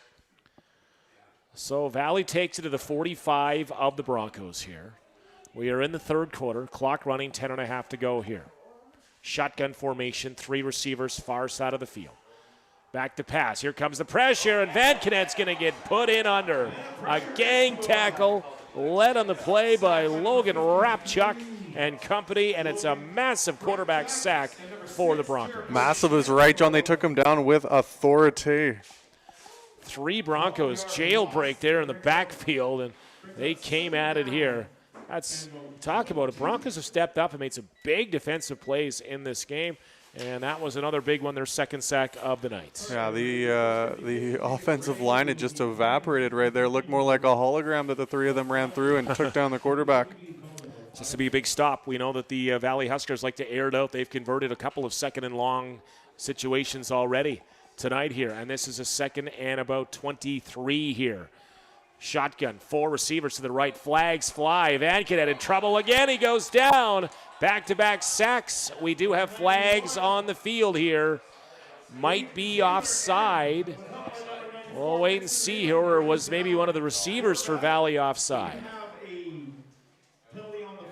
And it is offside against the Broncos, so forget about that quarterback sack. And Poulin is really flapping his gums over there at the sidelines and clapping. He's going to get flagged here if he's not careful. I don't even know what he's celebrating. He's got nothing to celebrate so far. He's celebrating that their offense gets to stay in the field here because it would have been second or third and 40, but instead it'll be, call it second and 16, 17. Right? Yeah, he's losing his cool a little bit over there. John, like you said, I'm surprised he didn't get flagged. I don't understand. He's one of the top players in this league, and he's had a big game already. Doesn't even need any of that extra stuff here. And he's lucky he didn't get flagged for taunting the Broncos bench there. The lineup on the near side of the sideline. I'm sure there's lots of talking going on from that Broncos sideline as well. And more movement at the line of scrimmage. No flags this time. Passing for Poulin. It's going to be intercepted. And let's see if Poulin has anything to say this time. I don't think he will. And Poulin here trying to say that it was offside, but it's a big interception by Caden Cook, and he is fired up, and he should be. And Poulin was just trying to campaign for an offside call again. He might have had a point, but he's going to walk off the field as the ball intended for him this time goes for an interception. Yeah, another great play by Caden Cook today. It seems like the big men for the Broncos have stepped up on numerous occasions today. If you're Poulin, keep doing your job, catch the ball, and put the mouth in neutral, I think would be the advice we could give. So, the Broncos back on offense here, trailing by 10. They will hand off. Sommed up the middle. This time some room. Fighting forward, still on his feet. Great carry, Sommed out across the 40-yard line. Ferdinand getting it done there with the legs as he points first down, but in the wrong direction. Braden Clark had some help bringing him down too, but too little, too late here. The chains are moving. Broncos trying to close this 10-point gap. They were out of it late in that first half. Down 31-7, but they found a way here. And Sommed, a big carry there. So good to see the Broncos not abandoning the run game, even though it wasn't their bread and butter in that first half. They're going to go right back to Somda again. Bit of stutter step, fighting forward. This game, maybe only 2, maybe 3. 2 at max. First down. So Broncos not afraid to keep it on the ground here, mix things up, and make sure they're not being a one-dimensional attack here tonight. And first down yardage. Yeah, I think we'll probably see a nice big throw here by Nika. I think it's about time for that. See Nika take off, but after taking that shot in the last series, we'll see just how willing he is to take off. In the shotgun, he will go, flags right away. He'll air it far side of the field. Has a man caught. Nice catch, and it is Garrett Kryanowski again, but we have a flag in the field. We'll sort it out. In the area of offside, just a matter of who was offside. Either way, if anybody was offside, it was another great play by Krajnowski. He's sure been their long man today. Yeah. And that's a great delivered ball, too, into another tight window on that far sideline. It is offside Broncos, so wipe the big gainer for Krajnowski off the table and move it back 5, call it second and about 13. That one hurts the Broncos for sure. Well, you might as well go for it again here. It worked last time. No reason it can't work again right here, John. So that one puts the Broncos in a bit of a tough spot, but boy, this is the best they've looked offensively all season long. That is easy to say. 3 major scores already on offense. Came into this game scoring just 27 points in 3 previous games. Shotgun, handle on the snap. He's going to air it out again. He's going to overthrow his intended target. Keeps looking for Ethan Longney with that long pass to the near sideline. That'll go in complete punting scenario. Yeah, if you were to knock Nika here for one thing, when he's tried to go long, he's probably missed or overthrown about half of them. So punting scenario here. And if that wind is up again here somewhat, it's definitely at Nika's back. Monk's back on this punt attempt. But we saw a booming punt earlier from Holman into the wind in this half. So Landon Monk standing at his own 25-yard line here. Trying to get this one off. Good punt protection tonight by the Broncos so far. See if they can keep that going. And snap handled and just off before the punt block could take place. Good Bronco hop all the way to the 20-yard line, then booted backwards by Poulin. Poulin stumbles and goes down, and it has been just a nightmarish third quarter here for Brandon Poulin, who had a great first half, but maybe getting caught up in a bit of the extracurricular tonight in this half. And I don't know if he's been thrown off his game, but that was one of the blooper reel plays you might see at the end of the season. Yeah, well, he's been yapping back and forth here with the Broncos bench. It's 1 on 50 right there. It's always going to get in your head, but Monk got a couple members bounce there on that punt that's going to end. Obviously, that boot doesn't help, and then he's not able to get back up, and they're hemmed in deep right now. That'll help the 29-yard average coming into the game for Landon Monk with that Bronco bounce and then the boot backwards by Poulin. He's been a dynamite receiver in this game. Now, nice pass defense there. Blocked out of the air by Jericho Schmidt. Walls of Jericho get it done here on first down. The hand of Jericho right there for sure. So 2nd and 10, Valley on their own 10-yard line here. And I'm just happy we got a game today. The way it was going earlier, a big 28-point deficit, 24-point deficit. I cannot count that high to where the deficit was, but it's been brought back right in with my wheelhouse here as the Broncos bench just pleading with the crowd to stand behind their defense. McDonald fumbles the snap. He's in the end zone, picks it back up, just has to throw it away, and he did a good job just to throw it away. Dangerous play when you're fumbling a ball in the end zone. So many bad things can happen, and that was the best-case scenario for Valley as quarterback on the play there. Logan McDonald was able to get that ball away. So a punt from the own end zone here. Let's see if the Broncos, I think Valley is in a situation where they look to take the safety. They do have some room, but they will be punting from their own end zone here. And the way Holman punts the ball, I guess that'd be the last thing I would probably call up would be a kneel for a safety scenario. He's been crushing them here. Obviously, receiver for the Broncos is standing right at the center line, expecting this one to go about 50 yards. Wind died down quite a bit. A little bit of breeze, though, and he will take a safety here. So, boy, oh boy, we talked about it happening as a scenario here. I'm a little surprised. Looked like the wind with him on this occasion. Wind has been swirling around a little bit here, but Monk hit a 50-yarder earlier from that same area. It was a bit of a weak snap, a little bit low, right at his toes here. That was what he was thinking all the way. You know, that was the play call. Just take the knee and the safety. That makes it an 8-point game, and for the Broncos, that makes it now a 1-score game with that 2-point conversion possibility. And the way that the offense has been going right now, you would expect them to absolutely go for this here, Keener. We are brought to you by the BC Lions, who are at home tonight, hosting the Hamilton Ticats, and it's like the Whitecaps are playing right now. We got a 0-0, a 0-0 game in the second quarter. between the Ticats and the Lions. The Whitecaps are down 2-1, still about 40 minutes into the first half. And they are where tonight? In San Jose. All right. Taking on the Earthquake there tonight. And here the Broncos trying to shake the foundation of the BCFC if they can come back and win this game. Long pass attempt, far sidelines, brought in, caught. Kryanowski, cry me a river. Another big reception all the way to the 40-yard line. And this is the most excited the Broncos have been all season long. Wow. Speaking of Earthquake, we just got a little bit of a rattle here with the crowd. We got a full house in here tonight, Johnny. That was yeah, you're right. There was a good little rumble. People making some noise down below us with the metal stands here at Hillside Stadium. What a play.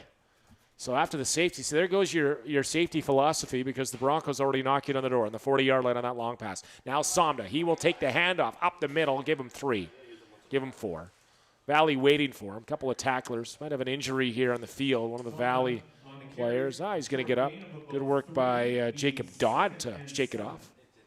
2nd and 7. Under 5 minutes to go. Clock will run here at Hillside Stadium in the third quarter.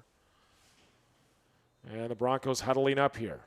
Trying to make a situation where they could tie it up here on this possession with the 2-point convert here. Still early to getting ahead of ourselves here, but is it too early the way the Broncos have been running to try for 2 here? Well, we'll wait and see here. And now the blitz will come, and Nika still has time. It's thrown to the middle, and he's going to overthrow everybody. He should say near sideline, excuse me, not the middle of the field. Looking for Travis Rabel. It's a third down scenario, and a tough situation here. This is nearly kind of where you go for it type scenario. You're on the 40-yard line. It's 3rd and about 7. Tough play call here. It'd be about a 45-yard kick. I think that's a little out of range here for Monk. Yeah, possibly. So they're going to keep the offense on the field here, Kurt, and they're going to go to work here. This could be the game right here. All right, shotgun formation. Back to pass. Nika's going to roll left. We got a flag. We probably have a hold. Nika back to pass. He will throw. It's incomplete. So whatever that, we got a bit of a fight going on here now we're going to see everyone separate. Valley's Brendan Desjardins was involved. Let's see what that initial flag, who was it going against? Likely a hold, Kurt. Yeah, I think so. It was kind of piled on there. It's going to be declined after the incomplete pass. So Valley holds, and they're going to get the ball back here on offense. Not the worst field position here for Valley. So that's a bit of a momentum killer for the Broncos, but only down by 8 in this stage, and we're still in the third quarter, and their defense has really stepped up. And I've not seen Van Knet in this game since taking the back-to-back sacks. Let's see if he's going to be the quarterback here in this possession. Van Knet was really manhandled on that second last possession of the Valley Huskers. Yeah, well, we alluded to it earlier in the first half, the little frenzy the Broncos defense got themselves into, and it seemed to have worked. A little pep talk. Looks like it's Logan McDonald at quarterback. It is. He will lateral it out. It is caught by Poulin, and he's still on his feet now, tackled as he crosses the 40-yard line. That's a high degree of difficulty play because that's a live football. And Poulin is able to bring it in. You can see why he has all these catches. That one was a backwards lateral, and he was able to bring it in. Yeah, Quentin Kocic bringing him down there. That's probably going to feel pretty good there for Poulin after a little rough spell in the so far in this third quarter. Coming up on 8 o'clock here Pacific time at Hillside Stadium. Broncos down by 8, 31-23. They're in one here. 2nd and 5. McDonald to pass, has a man. It's caught and still on his feet. Receiver fighting forward, still on his feet. Diakow is going to get it inside the 45-yard line. The injured Bronco on the field, I think. Looks like Connor Megan down there. That would be a real shame. He is in agony right now. Yeah, he is rolling around a little bit near midfield, and we've called his name a lot so far tonight for a lot of positive plays on defense and special teams. And now he's being looked at just on the Broncos side of center field.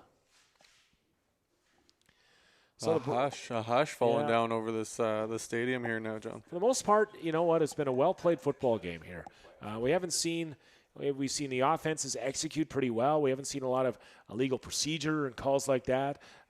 And for the most part, both these teams probably would say they're playing their best football game of the year, or at least stretches of their best football. The Broncos definitely down by 8 here late in the third quarter. But definitely now Valley looking to have some momentum back on this drive. They have the ball all the way here to the 43-yard line.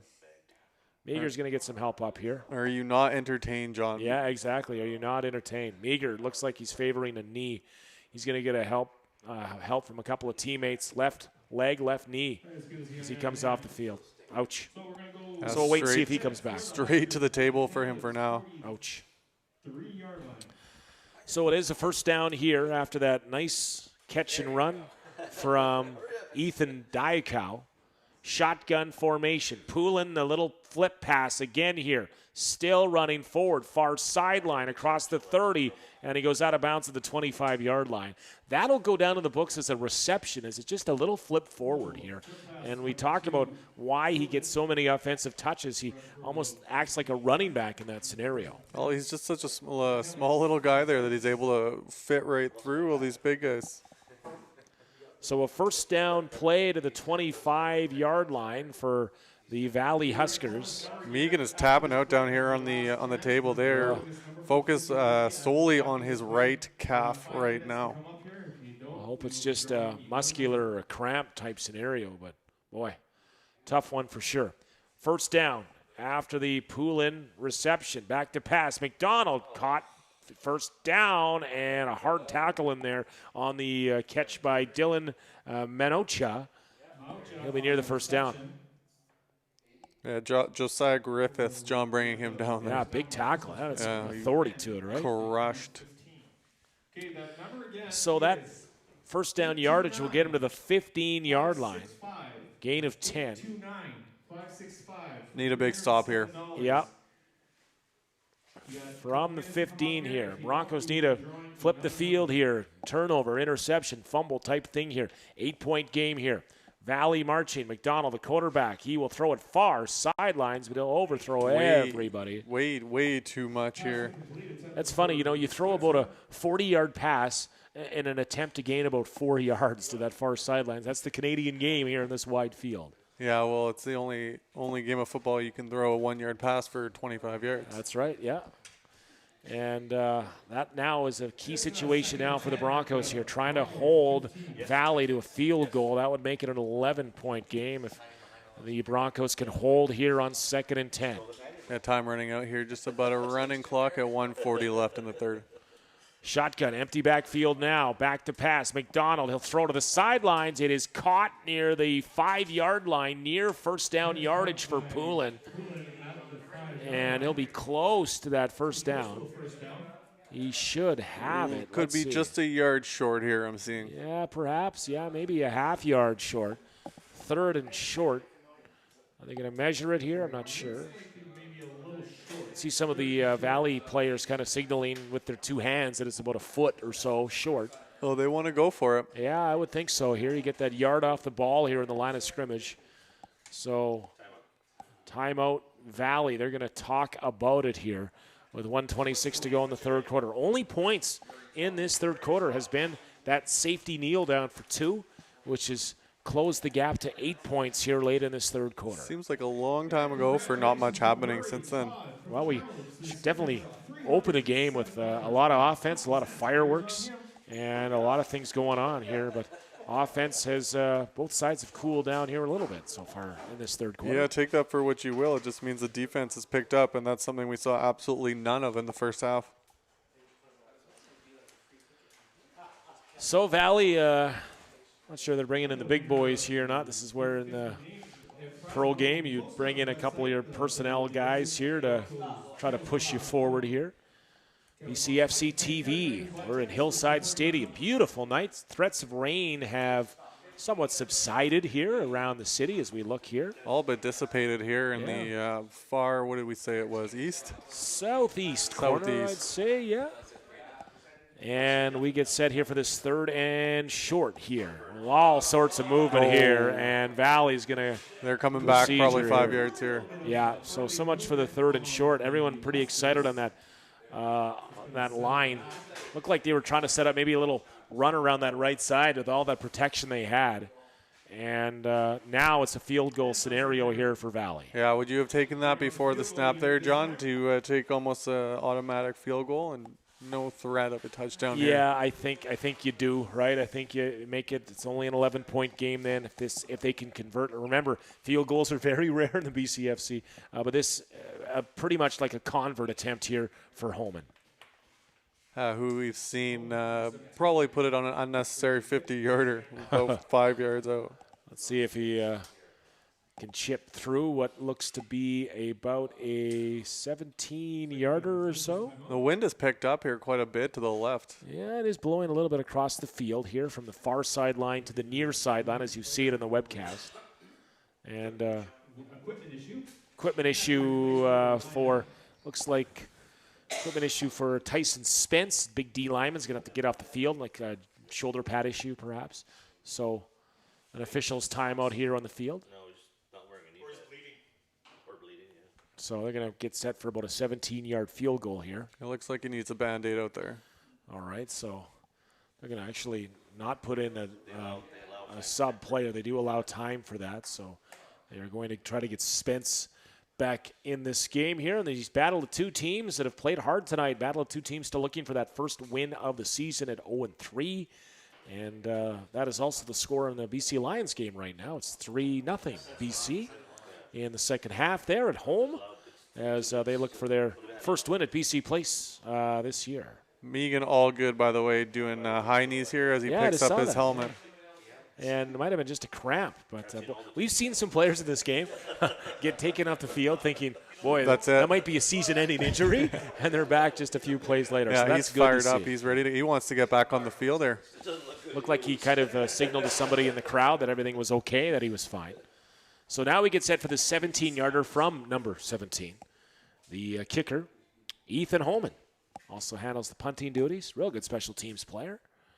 Big, thick, heavy leg, and he looks to be good there. So that'll extend the lead from 8-11.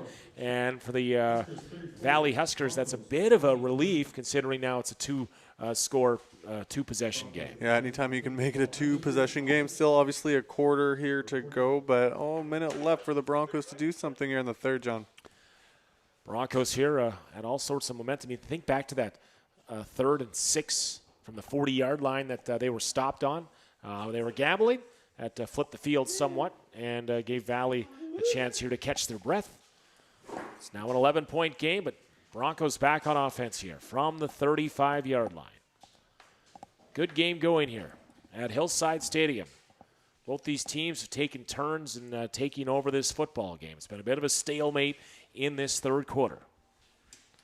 Clock now running. Nika in the shotgun, I formation on the near hash. He will look over the middle, now to the far left side, looking for a man. Tight coverage, and it's going to be batted down into triple coverage there.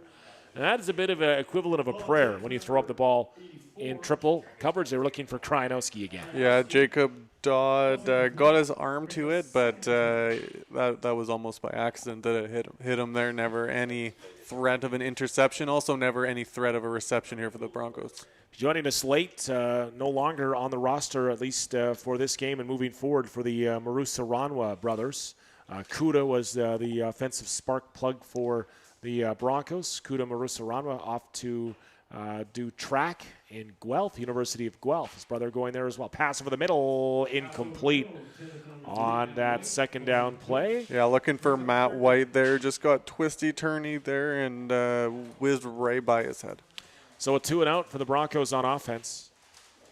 As they were looking to, the one thing for Nika tonight, he's had great protection from this offensive line. So these big boys, they're a younger group this year.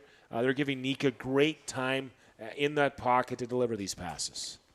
Yeah, same can't be said here for the Huskers offensive line with the Broncos just absolutely vaporizing them getting through to the quarterback. They've had 3 sacks tonight. One was negated via penalty, though. So now Monk will go back to punt. And he is going to whittle back to about his 20-yard line or so. Lone returner for Valley. High snap. Monk handles it, gets it off, but boy, he had to really work hard. It's a high punt that'll bounce right at midfield and bounce back into Bronco territory. It goes blown down here for some reason. Not sure why they blew the play down. Poulin fields the punt after it was off a Bronco. But they're gonna mark it right at midfield here. Monk doing well to bring that ball back down and getting off a very solid punt. So no flags in the play either. Looked like it could have been no yards. So midfield is where Valley will take over. Time for one last play here, barring a penalty in this third quarter.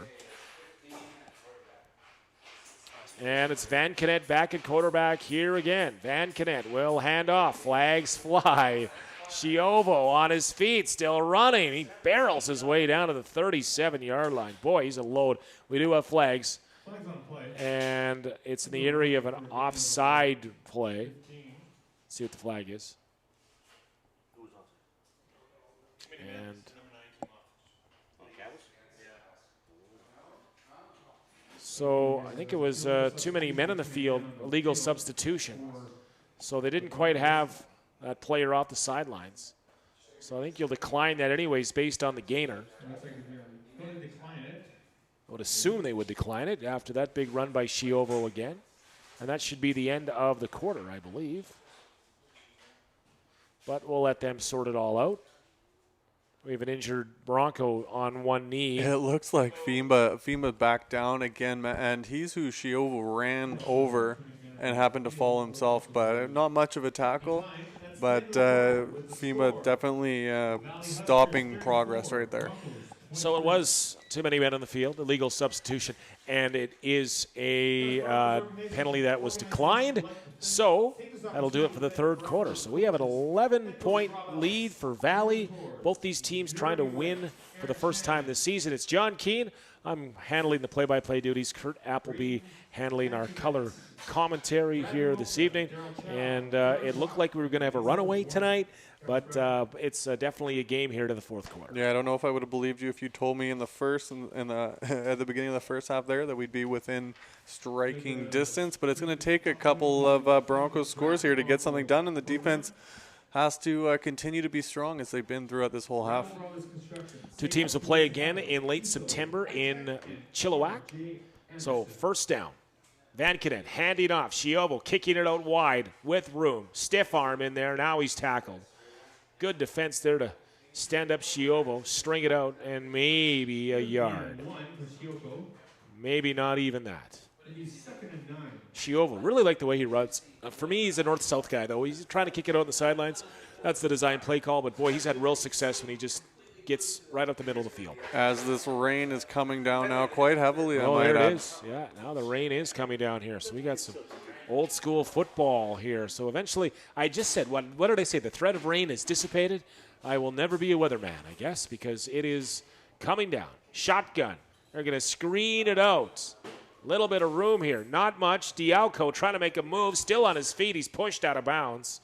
And he will be well short of first down yardage here. Yeah, Kobe Sharan eating a face full of fist right there as he pushes him out. Flag on the play, though. So we'll see what it is. It would be third down. Broncos indicating on the field the flag is against Valley. So they seem to be confident it's third down here. But let's see what we have here on the field. So the Broncos have elected to decline whatever the call will be, and it will be third down and about 4. Holding on the Huskers. So, boy, this is a tough call here. It's now 3rd and 5. If you accept the penalty, it's 2nd and 15. They've decided to force Valley's special teams unit to come out here. And are they going to try a field goal? It would be about a 37-yard field goal. Are they punting? That's punt formation. Punting formation. Is this a fake punt scenario here again? They've already done once, and they're 1 for 1. Snap is a good one, and they're faking it here. They're throwing it there. Then the Broncos have picked up coverage, and it's dropped. It is dropped. Fake punt was there, but dropped by Chavis Spencer for all the good things Chavis has done tonight. He'd want that catch back. It took forever for that ball to come down. Yeah, maybe this rain having an early effect here on Spencer, but I don't think he was going to take that one in, but it was certainly good for a first down, and the Broncos get the ball back here, John. That's a big stop for the Broncos here. That really, you know what, you have to be so aware of a fake punt there. Not many teams line up in punt formation from the 35-yard line. That looked fishy. You snuffed that out right away. All right, so the Broncos here, this rain, when the rain comes down, you want the lead, and Valley has the lead right now. This becomes maybe a bit more of a ground and pound game. We'll see. Samda gets the carry up the middle, fighting forward. Give him 3, give him 4, and it'll be second and about 6. So there's the first indication that maybe the rain is going to force this game on the ground a little bit more. Yeah, you don't want to see that, especially with them down a couple scores here in the fourth quarter. You want to, and the deep ball's been working so for Nika. A couple overthrows here and there, but for the most part, he's connecting. And the Kamloops strange summer continues here with this rain coming down. Nika, lucky to pass, has a man that's caught near midfield, fighting forward. And a good work there by Evan Guizo. Guizo's been one of the top offensive players. Oh, man, did he ever absolutely put his head down and run through Desmond Jeanson for an extra yard there as he forces him out. Jeanson, one of the leading tacklers in the BCFC, might have got the wrong end of that one. But big first down yards here. And we play on here, first down. Clock running, down to 13 minutes to go here, fourth quarter. It is a 11-point game. The Valley Huskers in front of the Broncos.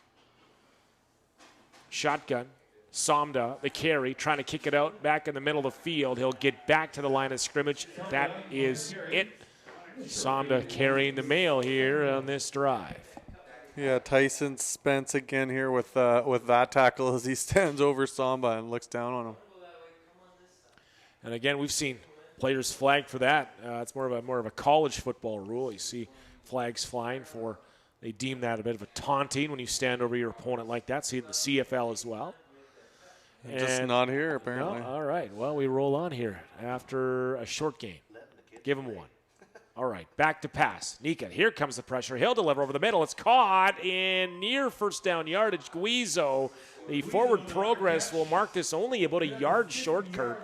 So decision time here, a yard, maybe 2 yards short of that first down. Yeah, well, you got to go for it. It's here, or you can just sort of forget about it here for the rest of the game. But Steves with the tackle on that one. It took almost 3 guys to get him down, though. So they will go for it here. It's been tough slugging. We've got a timeout now by Valley. They will use a second timeout in this half to try to get organized defensively here. Broncos might have surprised them by going for it. And they call the timeout here on what is third and all of 2 yards here. Yeah, if that here, even 2 yards. Looked like the Broncos were in sort of a run formation. So we're going to try to ground and pound it in there. A little bit too far to just kind of fall over that line a little bit. A little bit too far, yep. So the Valley Huskers here trying to hold. I haven't seen a lot of the punting. Well, we have seen punting formations. They've been fake punts here on the Valley side. I think we've seen more fake punts from Valley than we've seen real punts. Yeah, exactly. And then a safety as well in punt formations. You never know what's coming there from Valley in special teams. I'm sure there'll be some good film from coaches around the BCFC on this one following tonight's game. Third and a long 2. Everyone jumping here. Offside, free play, and it's going to be incomplete. But, boy, there was 3 or 4 Valley Huskers who jumped offside.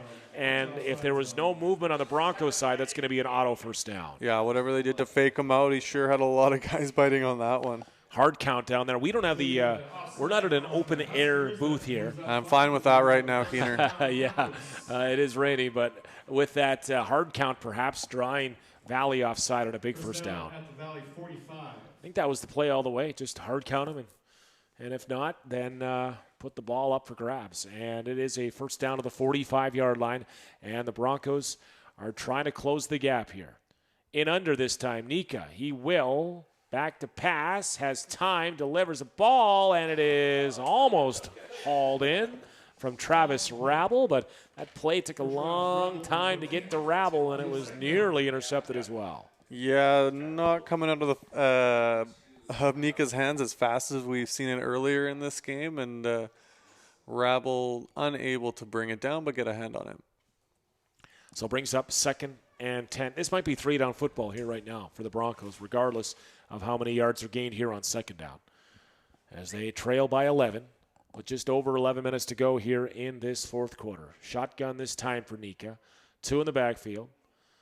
And here comes the blitz here by Valley. Picked up neatly, though. Thrown over the middle. Has a man, and it is in behind the intended receiver again. Triple coverage. Another hope and a prayer. Yeah, you spotted that there, John. It was just in behind him. No chance of grabbing that one. Looking for Matt White, who already has a touchdown play, and it looks like the Broncos will keep their offense on the field here on 3rd down. So big play. Well, just as you had called it here, it's getting down to crunch time. I think we got, what do we got here, 10 yards to go? Yeah, 3rd and 10, and we're a little bit confused on the sidelines. Broncos trying to pump the crowd up here. You do not want to try to create noise over the ball on 3rd and 10, so I think we've realized that now. And it is Nika in the shotgun here. 2 in the backfield. What's he going to do? Extra protection, staying in. Over the middle, there's an early bump there. Pass and interference. the flags fly, yeah. Jeanson was in early in Kryanowski and bumped him. And Jeanson is over. He can't believe the call, but everybody in the building saw the early contact on Kryanowski there. If I saw it, so did the referees there. Jeanson trying to pawn that off like it was no big deal. And it will be a first down, auto first down on the pass interference call. So of all the good things that can happen on 3rd down, that is one of them, a drive extended pass interference call. First PI of the game, if I'm not mistaken. I think you're right, yeah. I mean, it might have been one in the first half. That was flagged, but first one that goes in the Broncos' favor anyways. And the first down moves the ball to the 30-yard line.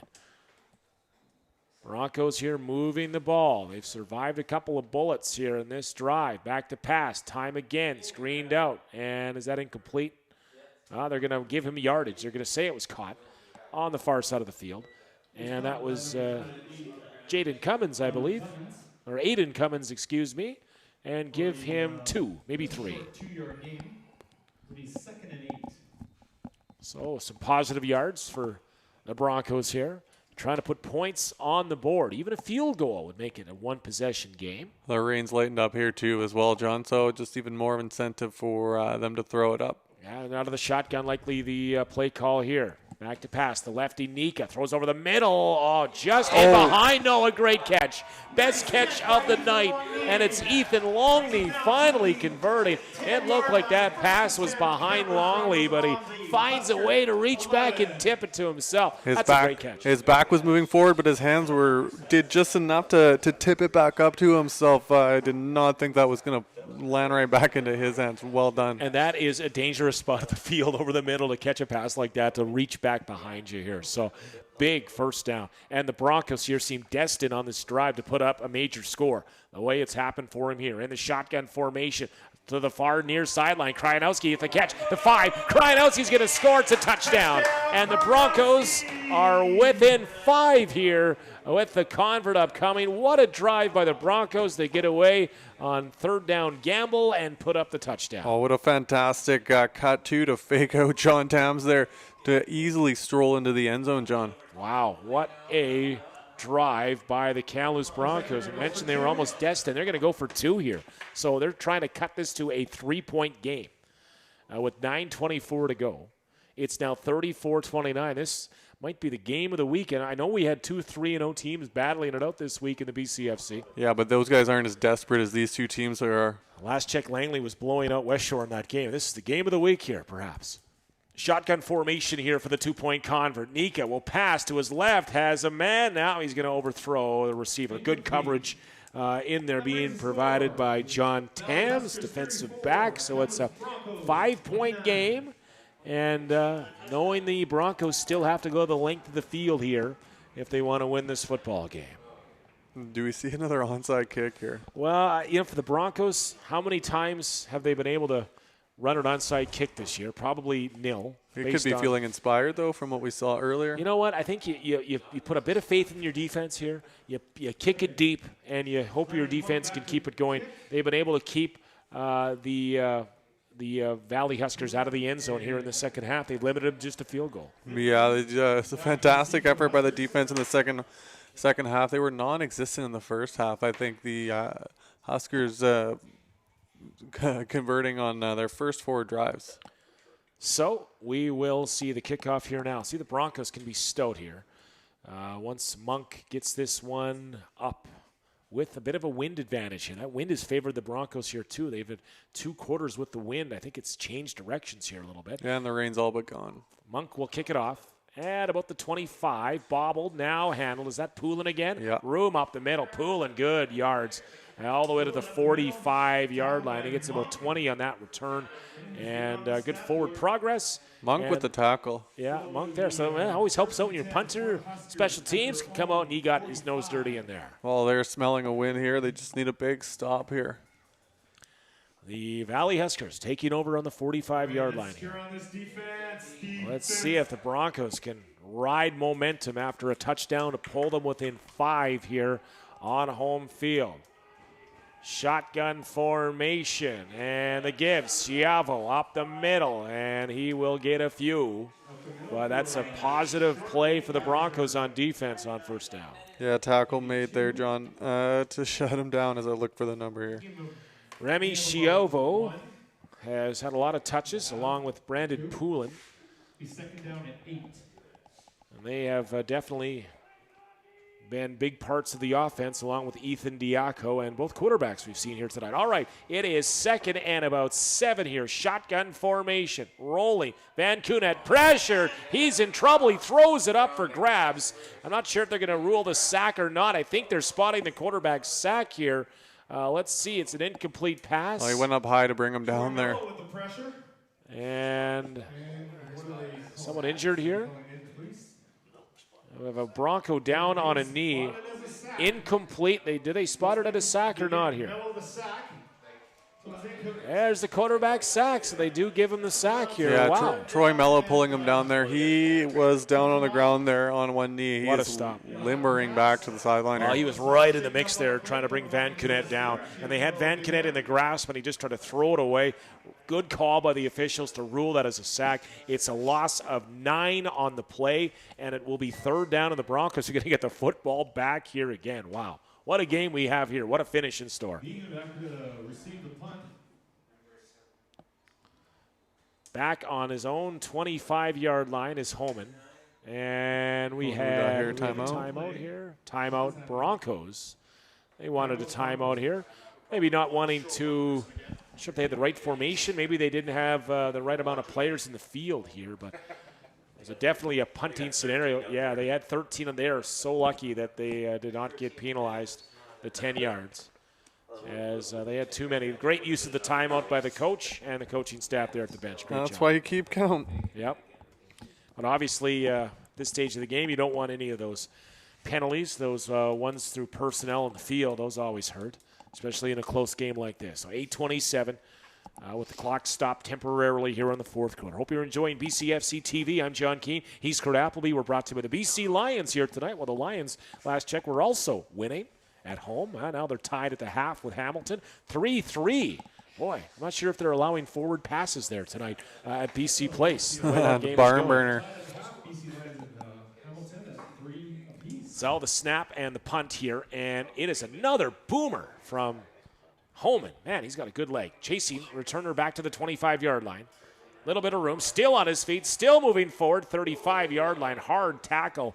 And that's your guy there, right there. Again, Connor Megan, who found a little bit of room, and the Broncos go on offense. 35-yard line. Yeah. 36. It looked like Shiva was the one that brought him down there, getting it done on a couple sides here. Of course, he's been a big part of the offense. See if the Broncos can keep momentum going. They have found a way to score in their last possession, gambling on 3rd down. Also a pass interference call that helped that drive out as well. That would have been a drive stopper. And they got the wind at their back here for this one. I can just see Nika just absolutely gunning it down. See, when he's looked for the deep man, though, he's been throwing into triple coverage here. It hasn't really hurt him as far as a turnover, but here he is now. He will hand off. Little dive play up the middle and forward progress, maybe 4 yards. Looks like Samba in there again. No. Not that time. That's Meager again. Connor Megan, I should say, I believe. Is that Connor Megan? Getting dark here, and some of the numbers from our broadcast location are tough. You're trying to. Yeah, Aiden Cummins here with a couple yards there, brought down hard. Give him 4, so manageable here on second down. Halfway through this fourth quarter now. Broncos down by 5. They have continued to chip away. 1 point down, 31-7.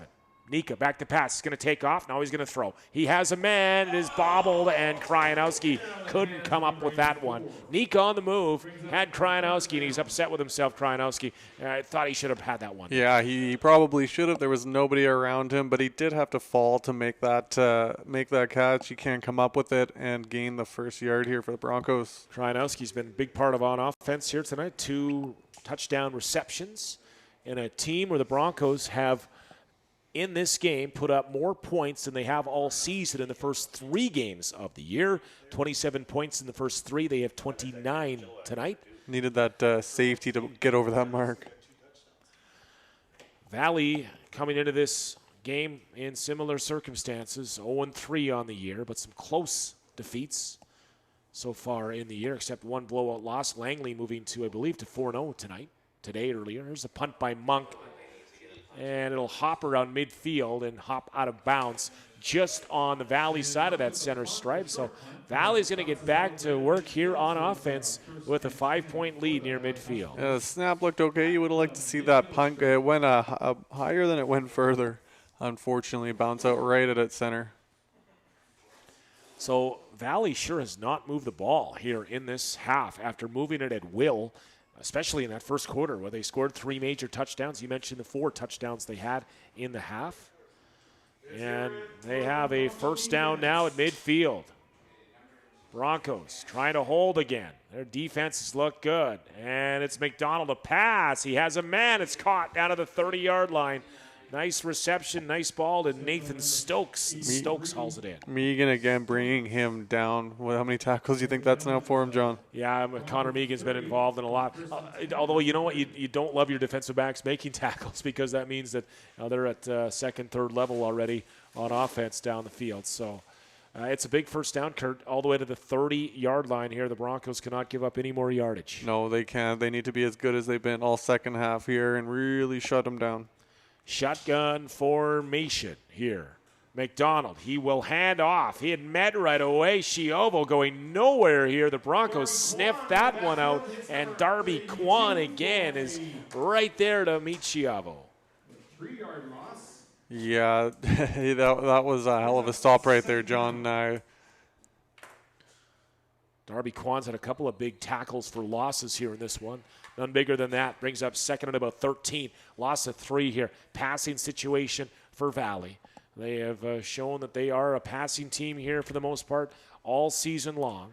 And now the Broncos need a stop here. They've come up big in this second half. Shotgun formation. Poulin in motion. Poulin, they'll fake it to him. Now it's screened out. Broncos sniff it out. Can they make the tackle? Chiovo breaks 1 tackle. Now he's gang tackled, and he is tackled near the line of scrimmage. Great work by the Broncos. Some hard-hitting action there down in the field. Yeah, unfortunately, Logan Hrapchak couldn't bring him down a little bit earlier. Now we've got a Husker on the field. Yeah, I'm not sure if that was the ball carrier or not. Yeah, it was. It was Chiovo down. He broke about 3-4 tackles, but he was just spinning like a top, not really advancing it any further. His effort level has been tremendous tonight for Valley, and he's going to get off the field. Yeah, the ref's forcing him. It looks like the trainer sort of has to drag him off the field. He does not want to go anywhere, He but has to, yeah, he's got to now with the trainer on the field. You're exactly right, and he doesn't want to come out, but he has to. We got a field goal attempt here to try to make this an 8-point game here again.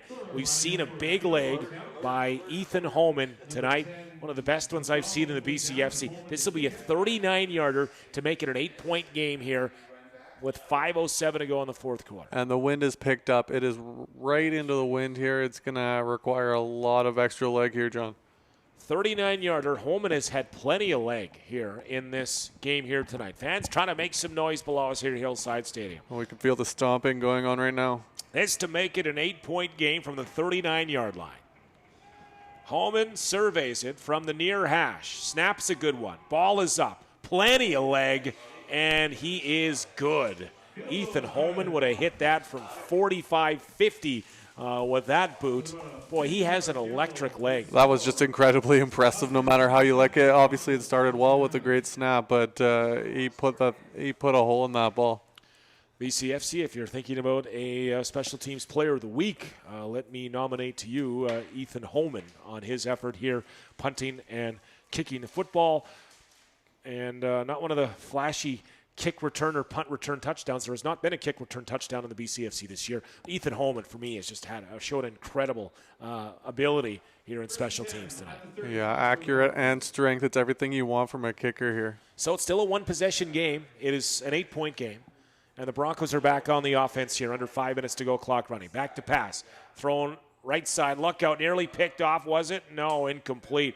Again, throwing into a ton of white jerseys on defense. Jeanson was in the mix there, incomplete. Do they try it again here, John? It's getting down to crunch time, under 5 minutes to go, and that 8-point deficit.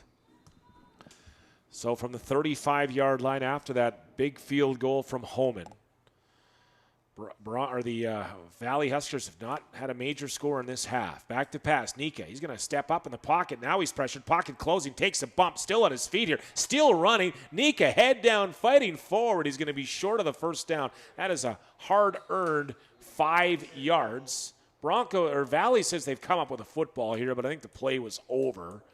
And that's a great play by Nika there to just bounce off James Moore and pick up another couple yards after.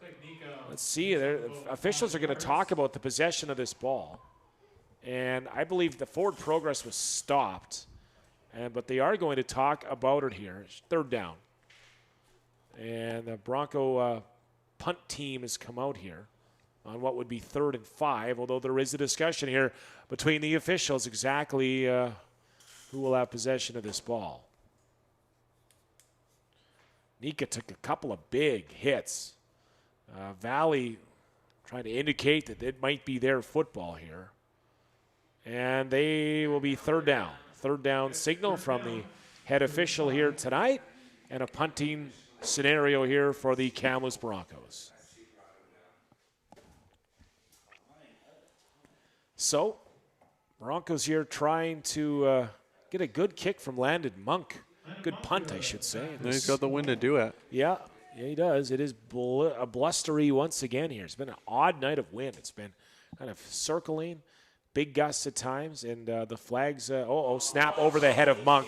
Monk's going to have to try to do something special with this. He is pressured, still on his feet, still going, and now he's going to be tackled. Ball comes out, fumble on the play. Down it goes near the 20-yard line here.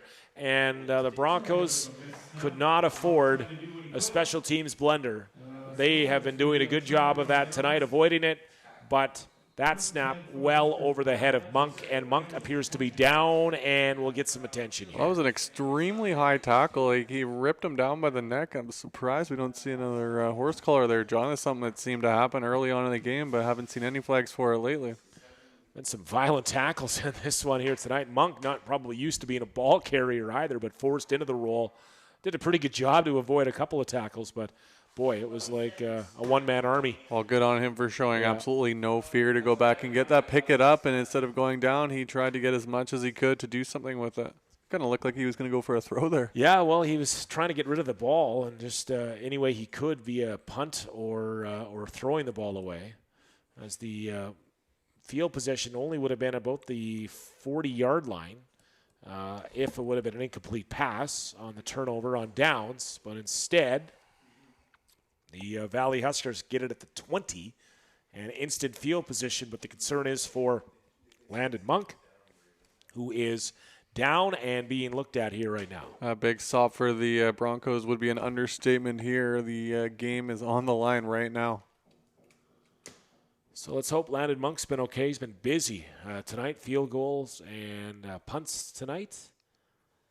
And this all comes with 4 minutes to go in this fourth quarter. And the Valley Huskers, and I might have called them the Langley Rams a couple of times. That's just based on looking at the scoreboard tonight. They've been unable to remove the last team that was here due to some technical difficulties, so it still says Rams in the scoreboard from the game here 2 weeks ago.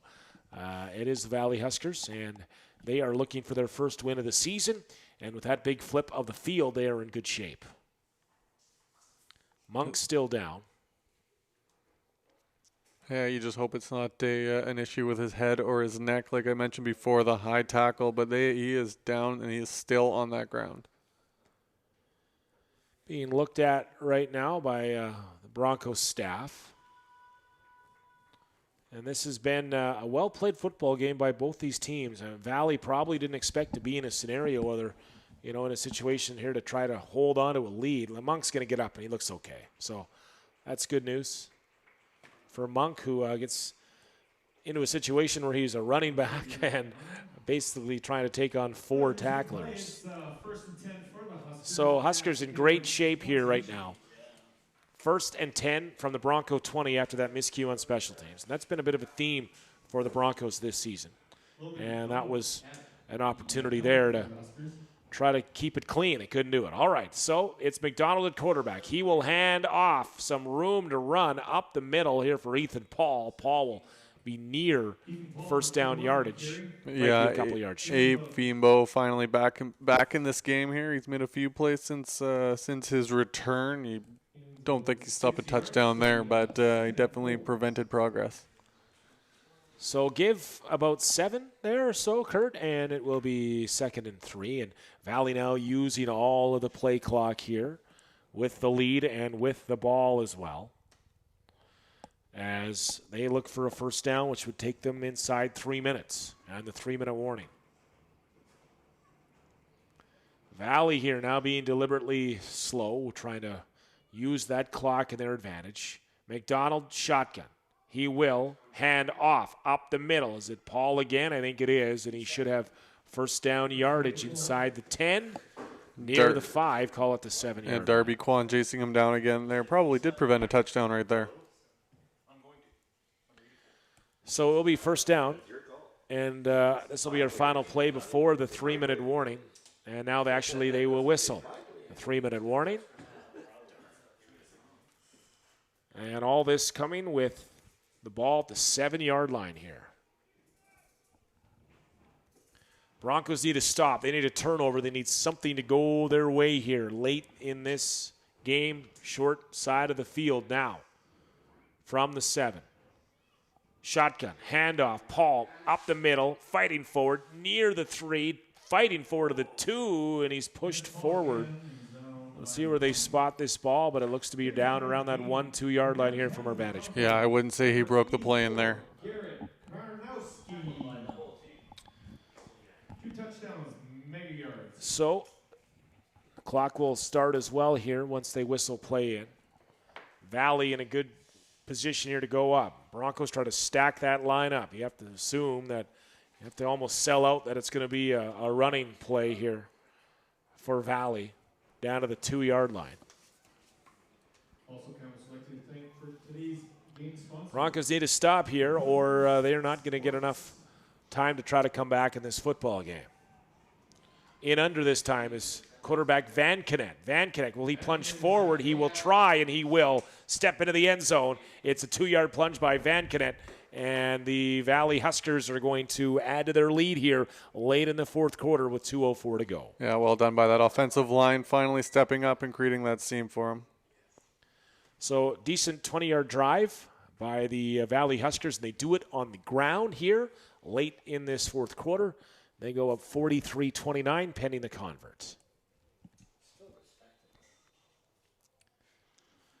Broncos are going to get the ball back here. They do have some time to work with. And we got flags flying here on the formation. Let's see, I'm not sure what the flag is. Looks like it's going to be on the Broncos there. Let's see what the flag is for. It's one of these things where you can apply it to the actual kickoff. It's on a sportsmanlike conduct actually put up. So they'll apply that to the kickoff after the touchdown, Kurt. That'll put the Broncos back before they kick it off. Convert attempt here. And again, we have more flags flying here. So the convert all of a sudden has been very difficult to pull out. I'm sure both these teams have been looking forward to the bye week which will take place here. There will be no games around the league next weekend. The Broncos will return in a couple of weeks. And just looking at the schedule here ahead, they will be back home to host West Shore Saturday, September 7th here at Hillside Stadium, 6 o'clock. Valley Huskers will be hosting the Vancouver Island Raiders Sunday, September 8th, following the bye week. So the convert here after the procedure call, high snap down, and still through by Holman. Boy, he has just pummeled that ball here tonight. 44-29.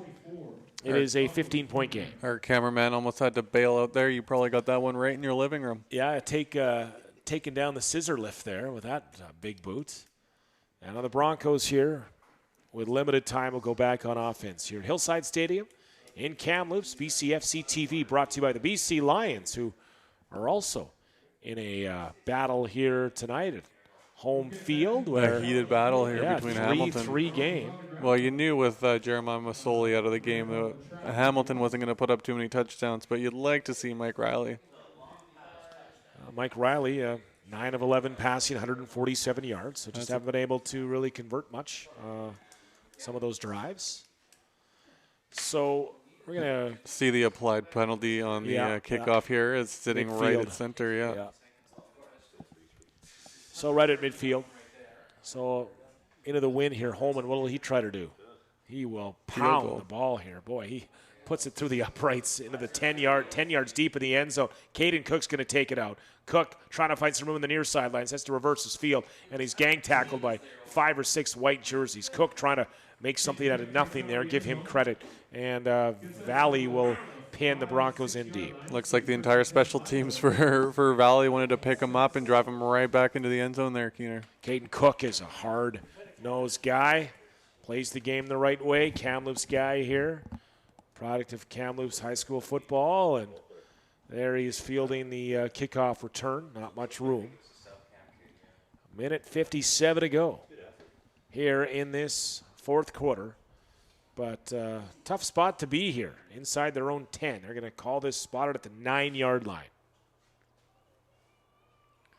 Quarterback, Nika, takes a low snap, takes it off his ankles, throws over the middle, and we have... Well, they're calling for pass interference, but I think that pass was well overthrown. No chance of making that grab. Yeah, and we're looking for Aiden Cummins there, and it will be second down. Got to keep the ball going here through the air. Tough scenario. If you don't get first down yardage here, you're really in a tough spot inside your own 10-yard line. Yeah, you're basically just giving Valley the ball back within your own half here. So shotgun here for Nika, trying to pull it a miracle at this stage. Back to pass, shotgun. He'll air it out, has a man, no, and it's going to go incomplete. No flags, third down, and what do the Broncos do here? Do they punt? Oh, you got to punt. You can't give Valley the ball back right on your own 2-yard line. Monk is looking at what they want to do here. They'd be wise to punt the ball. And Monk talking Coach Rob Ellis into it here. But then again, you don't know how Monk's feeling after he was on the ground for a little while there. Oh, yeah, he's probably just hoping he can get this snap in his hands here. And that'd be a good start. Yeah, and Monk in his situation here, where does he take the safety or does he punt the ball out? If you do punt the ball out, Valley just basically needs 1 first down, maybe 2 first downs to run out this clock. So Monk will be punting from his own end zone here. Could try to draw him off here. 10 yards to go, though, so you have to do that a couple of times. And let's see if they get the snap to Monk this time. Yeah, it's a good snap that time, and he will punt it out of his end zone. Good punt for Monk. Fielded on the fly at the 35, though. And some room for Poulin. Poulin still on his feet, and he's tackled down. Ball comes out. It's fumbled forward, though, to Valley. And all the way down to the 15-yard line. Would you look at Monk make another play there? Yeah, no fear wow. Going back in. Huh. Yeah. There was some anger behind that tackle there from the kicker. Broncos almost got a huge break in the fumble, but it falls back in the hands of Valley here. And they're in good shape with the ball and on the 17-yard line. So really, Valley just looking for a first down, and if they play their cards right, they could wind the clock down here as well. Yeah, you mentioned Monk. He came off the sidelines pretty fired up after making that hard tackle there. They will hand off up the middle. Not a lot of room, but still forward yards for Nuno De Sousa. I haven't called Nuno's name. Welcome to the game, Nuno, on that first down play.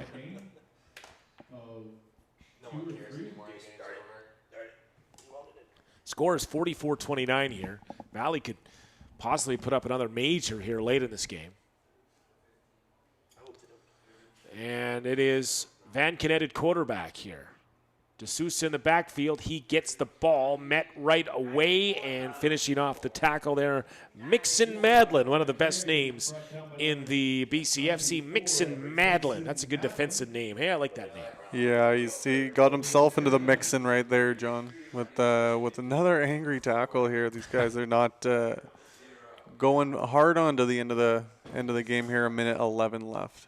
So Ethan Holman is going to try to kick another field goal here, and I mentioned his pick. BCFC media watching this one tonight. My pick for special teams player of the week. He showed a big leg, and we mentioned there's been only 4 field goals in the BCFC entry tonight.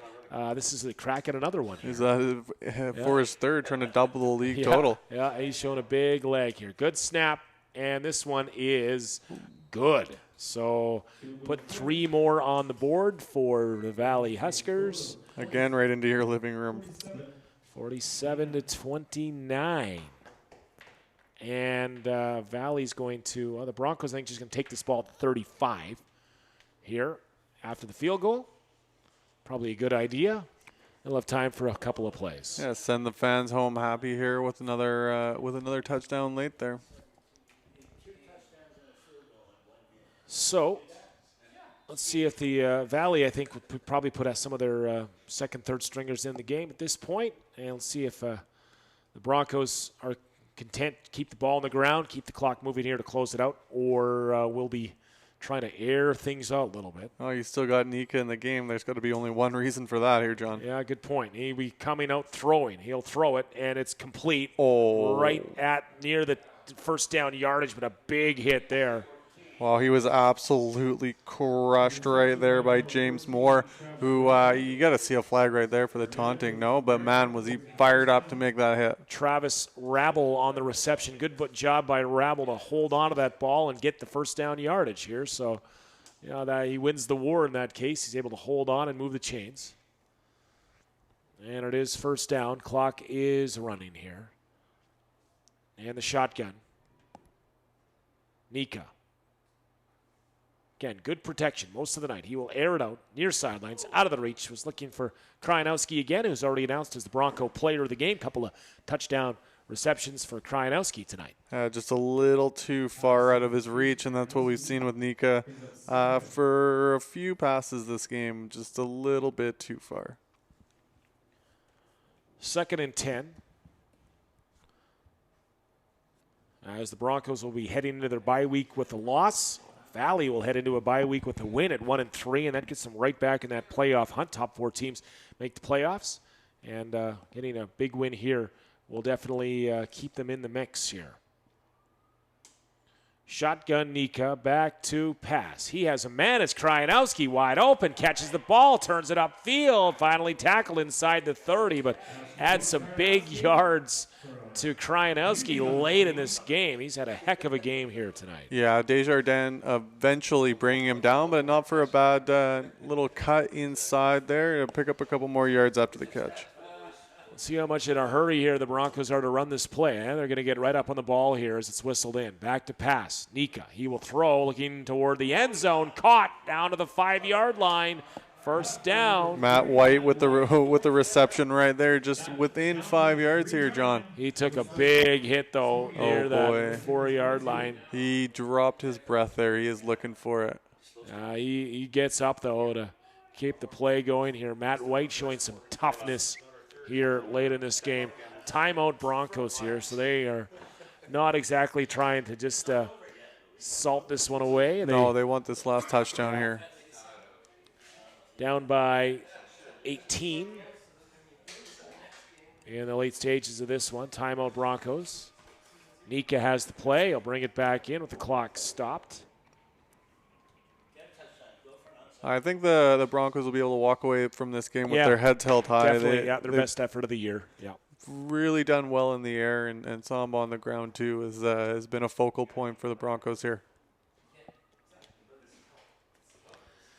So let's see what the Broncos have dialed up here. You mentioned trying to send the fans home with a smile, with maybe a last play touchdown.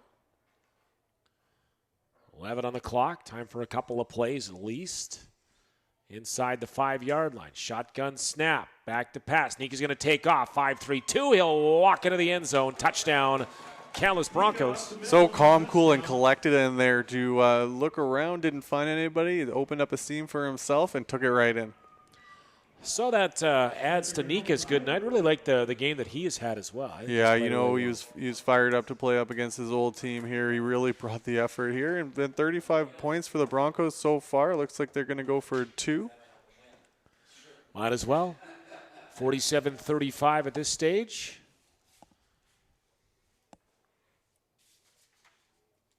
And Nika in the shotgun here going for the 2-point conversion. Snap up. Look, has a man to the corner of the end zone, overthrows the target. He was looking for Travis Rabble. And we'll have time for maybe a kickoff, and that'll be it. And Valley will be heading up the highway with a victory, or down the highway with a victory tonight. 47-35 looks the way this one will end. But yeah, you mentioned it, definitely a lot of reason for the Broncos to be, excited with this result. Head into the bye week here, rest up. We've seen a couple players down, obviously Megan himself. Yeah. They're going to come back in. They're going to try to take the momentum that they've gained in this game. And so the Broncos will be dropping to 0-4, and a tough test after the bye week. They'll kick it off here. Kurt, I'd like to thank you for providing some color commentary for us John, tonight. I don't know thanks. if football, how many games you've done. I know it's not usually in your repertoire, so we appreciate you getting out of your comfort zone here for us here tonight. Yeah, I appreciate you having me up here and giving me something to do on this fine Saturday evening in Kamloops. Right, we stayed out of the rain. I know you golfed today, and I was over doing more work with the WHL Blazer camp here today, so it's been a busy day. Onside kick attempt here, why not? And it's going to come down, jump ball, and it's going to be jumped on by Valley. They'll get it near midfield, and I would expect to kneel down here and this game to be over. Oh, you would expect to kneel down here. But last time we expected to kneel down, it didn't happen. Yeah, we'll see. And we saw the Broncos here lose handily to Langley, who scored on the very last play of the game. They were relentless in their attack a couple weeks ago. I think we'll just see a kneel down here. Yeah, it's another play, another rep for somebody trying to make their mark, though. You never know. So, Valley Huskers, about 2, post their first one of the season here. So they get back on track with this as well. Have to kneel it down twice here, though. And they'll do that here now. To kneel it down one more time to make it official. Rolling the clock. The Valley Huskers will win it 47-35 tonight. Victory formation for the first time for the season for the Huskers here, John. So Valley gets a big win. And well-played game. Hey, that was a pretty entertaining football game, I would say. Both these guys played pretty hard tonight. Broncos definitely have reason for optimism. Yeah, you would have loved to see a win for the crowd here, but it's the best game that they've seen all year, and they'll take it. Folks, we'll be back for Bronco action here coming up after the holiday break, after the bye week and the long weekend, Saturday, September 7th, at home game against the West Shore Rebels. Join us then. Kurt Appleby, my color man, and for the rest of our broadcast here tonight, I'm John Keane. Good night from Kamloops.